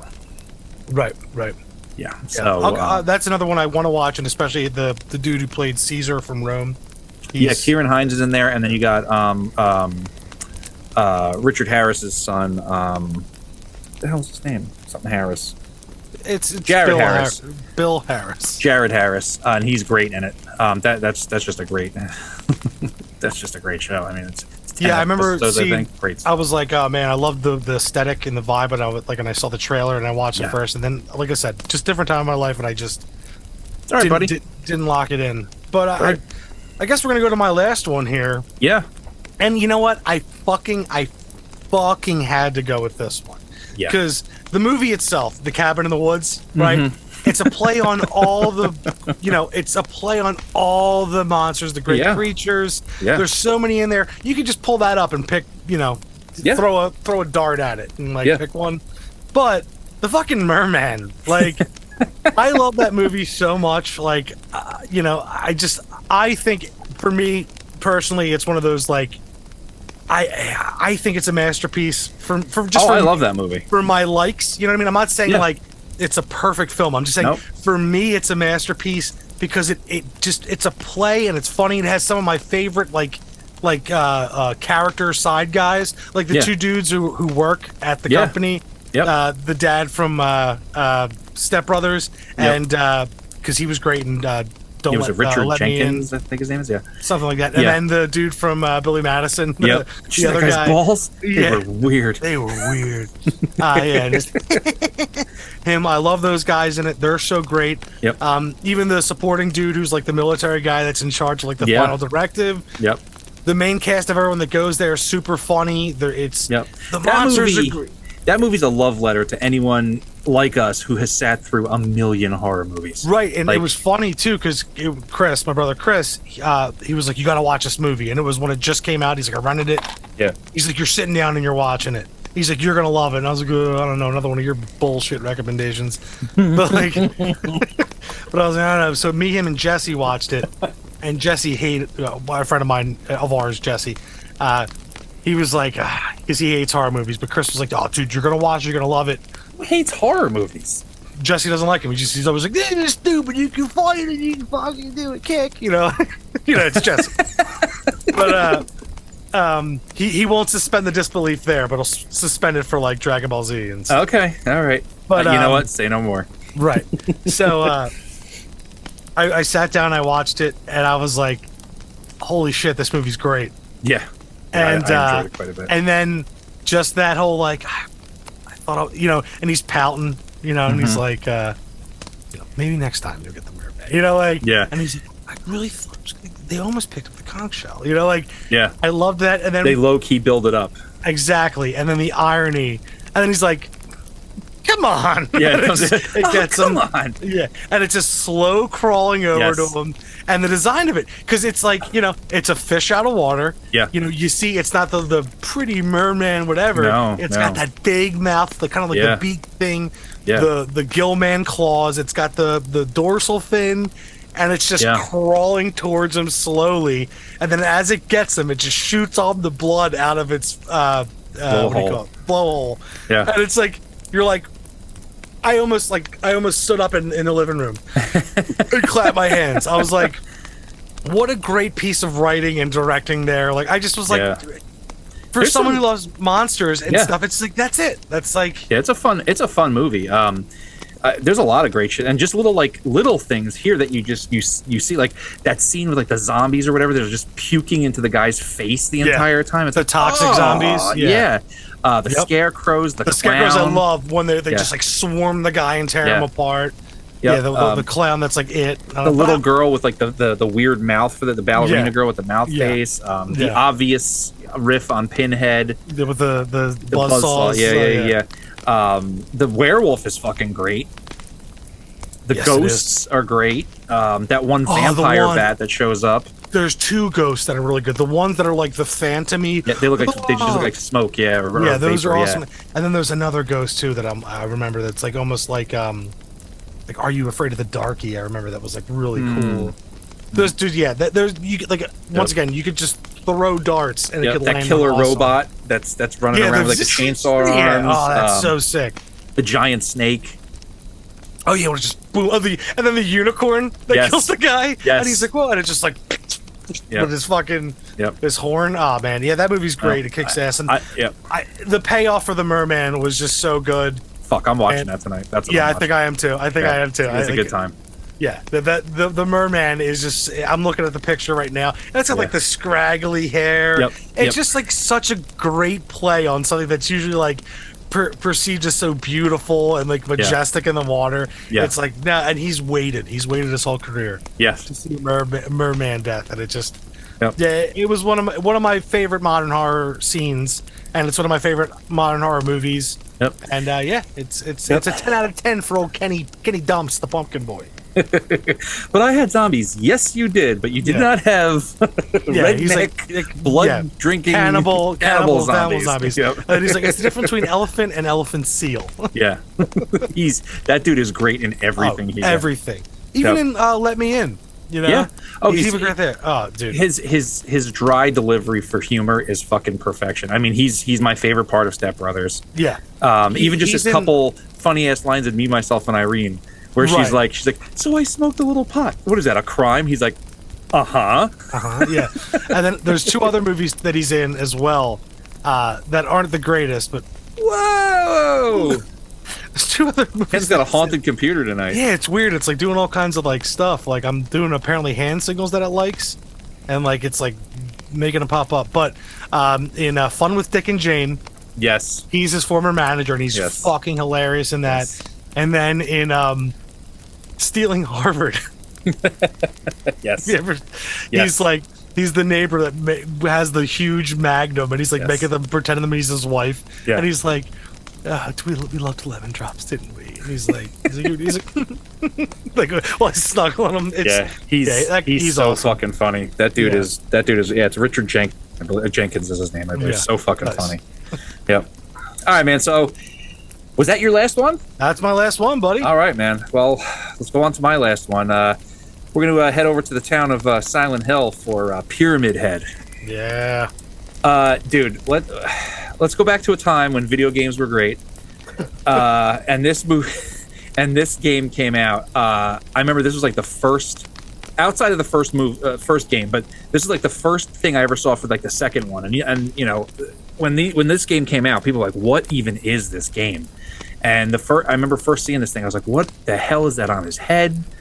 What even is this game?" And the whole like aesthetic of this character was just like it was just like a revelation to me. I was like, this is amazing. It was like a whole just thing, just like bloody, rusty metal on this like character that's dragging this giant sword. It's so Japanese, but also so like, I don't know, also American horror in there too. You know what I mean? It's just, there was something just, It's a total perceived Americanized like brute yeah, from the Japanese yes, minds. Like they were like, how can we make the perfect American monster from Yeah. Japanese eyes and like Right. and like the way they do things? Yes. It's like, oh, it's got a giant thing on its head. Yep. He's huge. He's not wearing a shirt.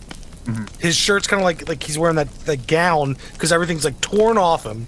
And he's got the biggest weapon he can find to drag behind him. Yeah. And he's just bang, just a big old smash. yeah, that's more the design of from the movie. I mean, it's still basically the same thing in the game, but he has more of like a butcher's apron on in the game. But Right, still, right, right. they're both meant to like, if you've ever played the game, the character's meant to represent like toxic like male like sexuality stuff, like, you know, that whole thing. And it's like, oh, that's why it looks like that. Yeah, it's a nightmare creature that just represents, you know, it's the whole game is about the psychology of this character, the James Sunderland character, and this guy, the Pyramid Head is supposed to represent all the awful aspects of him, because, you know, he found out he murdered his wife. He was also probably you know, assaulted her sexually a few times. That game's got some deep stuff going on it, which Yeah. to this day people still, you know, that's the one that they lean towards. And if the remake ever comes out, you know, we'll be Yeah. enjoying a whole new version of it. But Yes. I've heard some not some great things about you know, the production on that. So I hope wasn't like, hey, we announced this. Hey, it ain't happening. Yeah. But Hey, remember But- when we said that? No. yeah, but you know, Konami, they're notorious for taking forever with shit and just Yeah. you know. But Pyramid Head, I mean, it represents that time of gaming, the PlayStation 2 era, which was, in my mind, like the golden era of like console gaming. Such a great game, such a great world that you could, you know, get lost in, which I certainly did. Yeah, Played all those the games. PS2 era was like the game changer. It was like Yeah. it was when they finally had like the ability to do things they couldn't before. Yeah. And it wasn't so pretty, but it Right. was the gameplay shot Yes, with story. yes. It was Yeah. when they could do that. Big Yeah, that's time. when it really started happening. Like these games, these like, you know, these survival horror really came into its own. I mean, you know, in that era, and this character kind of represented it for me. So I had to add him to this list because he's a great monster. So, Absolutely. but that's my final pick for the monster list. It's beautiful. Now, before we go, question: Yeah. Do you have any dumb as shit movie monsters that you might want to throw in here? Dumb as shit movie monsters. Not just movies, TV shows. Because I've said it before. I have a couple. We could just riff off it real quick. If you know anything that you were like, this is bullshit. This is stupid. God, there's like, so many, and I put them out of my Anything mind. from Pacific Rim. Oh God, I hate those movies. Yeah. Troll 2 comes to mind. Well, any of the troll movies. God. You know, it's funny. You saying troll. Yeah. I liked the movie a lot. Did not like the design of any of the trolls from Troll Hunter. Right. I think they could have done a million times better with that. Okay, here. All right. So along the lines of this, ready? Like, how many Alien movies have been made since Alien to, you know, Contact? That, like, there have been dumb Alien designs, right? Oh yeah. Like, even the Signs Alien, I think, is underwhelming. Even though I love that movie. Sure. There's a lot out there. Like that one episode, like I told you, of Charmed that I randomly saw, where it was a Wendigo and it was basically a werewolf. Okay. You know, that was a dumb fucking design. That was silly. I think one that people usually bring up is the 1998 Godzilla with the Matthew Broderick one. Like, they hate that design of Godzilla. Absolutely, it's a dinosaur. Yeah. God. Sharknado's pretty fucking stupid. Yeah. God. Lavalantula with their lava tarantulas. You ever see that? No. Starring Steve Guttenberg, the legendary Steve Guttenberg. You know what? I would put. I mean, I love the movies because they're fun as hell, and, like, you know, people love them. But, like, Leprechaun is stupid. Beautiful. Like, just stupid. Like, Guess what? Hot take. Child's Play. Chucky. Hate him. Yeah. Not scary. Not. Yeah, I mean. Yeah. I mean, there's purposely stupid ones. Those, like, Thanksgiving, Ginger Dead Man. What's right? the what is it? Valentine's Day, with the guy that's like he's like a coal miner. Oh yeah, he's just Harry. What the hell is his name? Harry bullshit. Yeah. I Know What You Did Last Summer. Awful design. Yeah. Awful character. Awful bad guy. We could just start in on slashers, because there's some dumb fucking slashers. Right. Ones that I figured I'd close it out with this segment just so we could vent a little bit before. Yeah, totally. God, I wish I had some prep time on this, because there are some really terrible. But we'll save the prep time for the actual episode. You know, I wanted to see off the top of your head if there's any, like, because honestly, I think, like, any of your old kaiju stuff is stupid. Any of the old, like. Yeah, I get that. If it's not your cup of tea, I could definitely some of the older Godzilla stuff. You know, damn. There's tons of terrible zombie movies. There's tons of terrible vampire movies. Yep. Jesus. Trying to think. That's I would probably get crucified for my hot take that I think that a lot of the designs in Fright Night are actually kind of shitty. I think the way that the girl looks, and I think that Evil Ed, I think they look just kind of silly. Yeah. Hey. Sorry guys. I bring this up because there's a new movie that I actually told you about. I watched the first 20 minutes before we went to the Phil's game. Okay. And I told you about it. It said No One's Coming to Save You or whatever. It's okay. The new Hulu one. With the aliens. I saw some clips of them. Yeah. So I at first the first 20 minutes, like, man, this is strong, and I watched it. And as I told you, I was like, this is, dude. It tanks so hard. I heard. And, like, people are going, you just don't understand the meaning. It's like, no, I get it. Yeah. Well, I get the meaning. Yeah. It was awful execution, and bad taste is just ingrained in people nowadays. Oh, sure. Oh, dude, it started off real strong. I was like, yeah, I saw. All I saw was I saw the there's a whole scene of, like, her talking to the one alien. I was like, what the fuck is this? Yeah, no. In the beginning, the scary part, where it's like, okay, and then they end up just removing the kind of creature fear. Okay. And they end up going, they try to go, like, emotional horror and, like, personal. Like E.T.? No. No. Worse than that. Okay. Like and not with the creature design. Yeah. Well, they end up changing the creature. Yeah. They end up going full on like they identify with you because you need to forgive yourself, and they've been perceived as bad guys. Then you perceive yourself as a bad guy, and you can let go. What? Yes. No, I can't. Have Yes. that. 100%. Me and Britt, by the end of it, like at first we're like, "Oh, this is cool," because we ended up fully watching it after the films came out. I talked to you, Yeah. and we just started Mystery Science 3000ing it like halfway through. Like it got to a point where it was like, it became so pretentious. Yeah. That we were just like, oh man, like wow. I Good work, actually gang.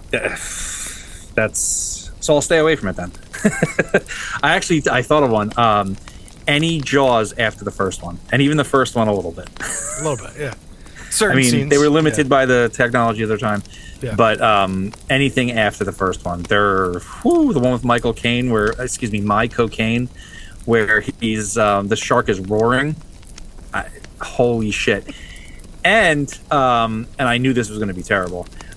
Did you see that they did a remake of Jacob's Ladder? No. Yeah, came out in 2019. It's currently sitting at a whopping 4% on Rotten Tomatoes. Why you would remake that movie? I don't understand. It's unspeakable. Why? Like, but why? I don't know. It was its own thing. Like the dude comes back from, well, no, but yes, but like,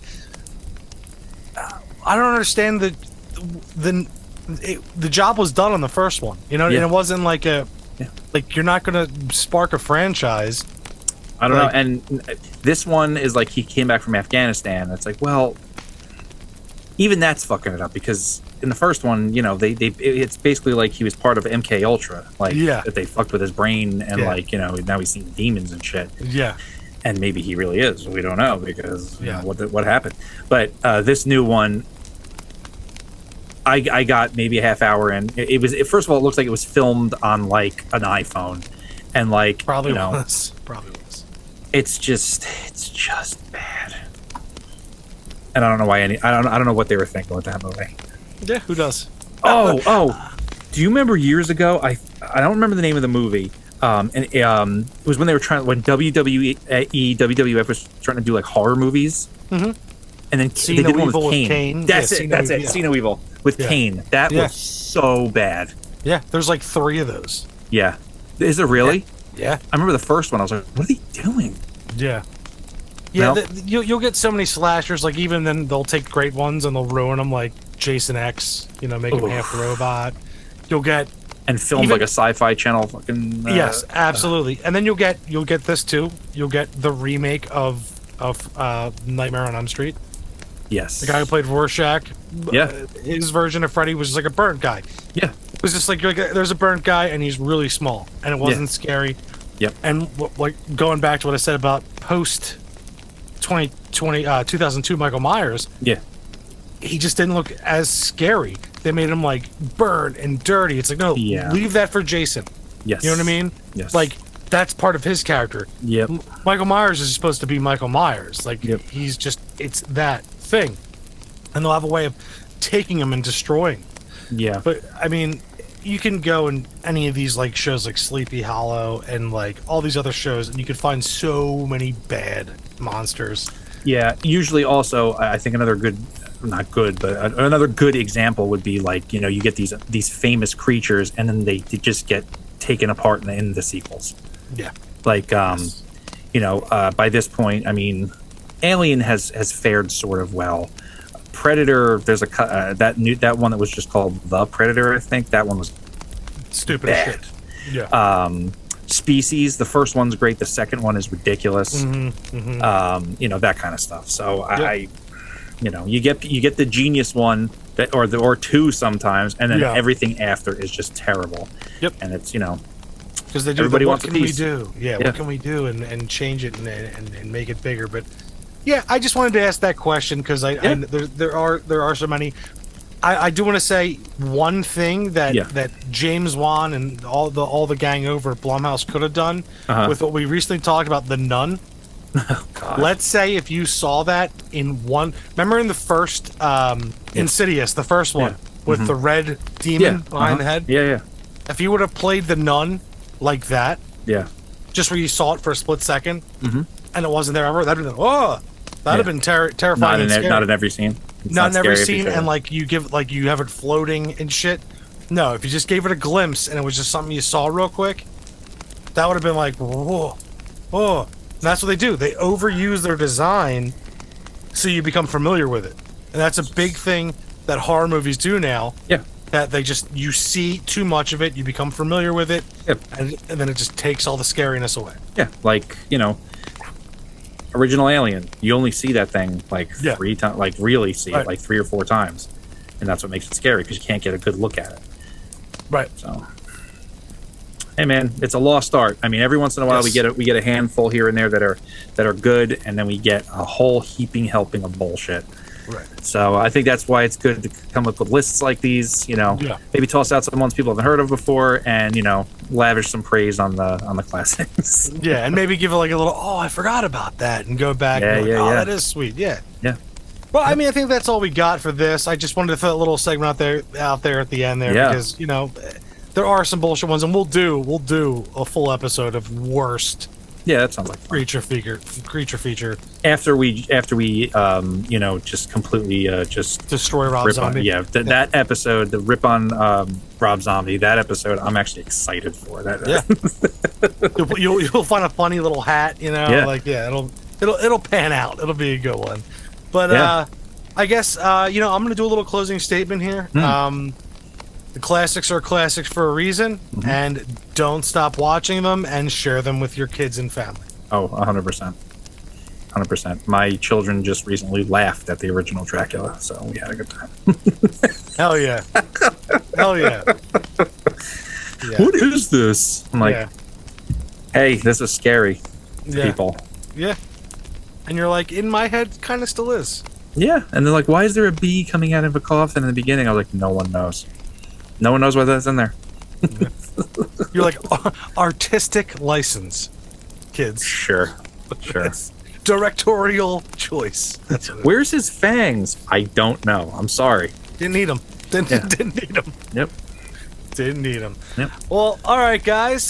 For this episode of Other Dangerous Podcast, I've been Ken James. And I've been Jason McGittrick.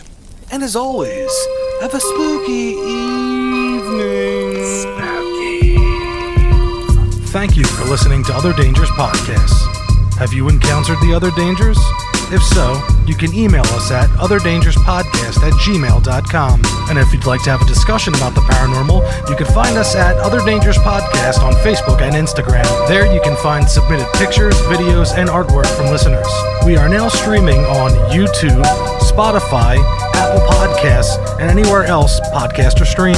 And after listening, please don't forget to like, share, and subscribe so we can continue to bring you the other danger.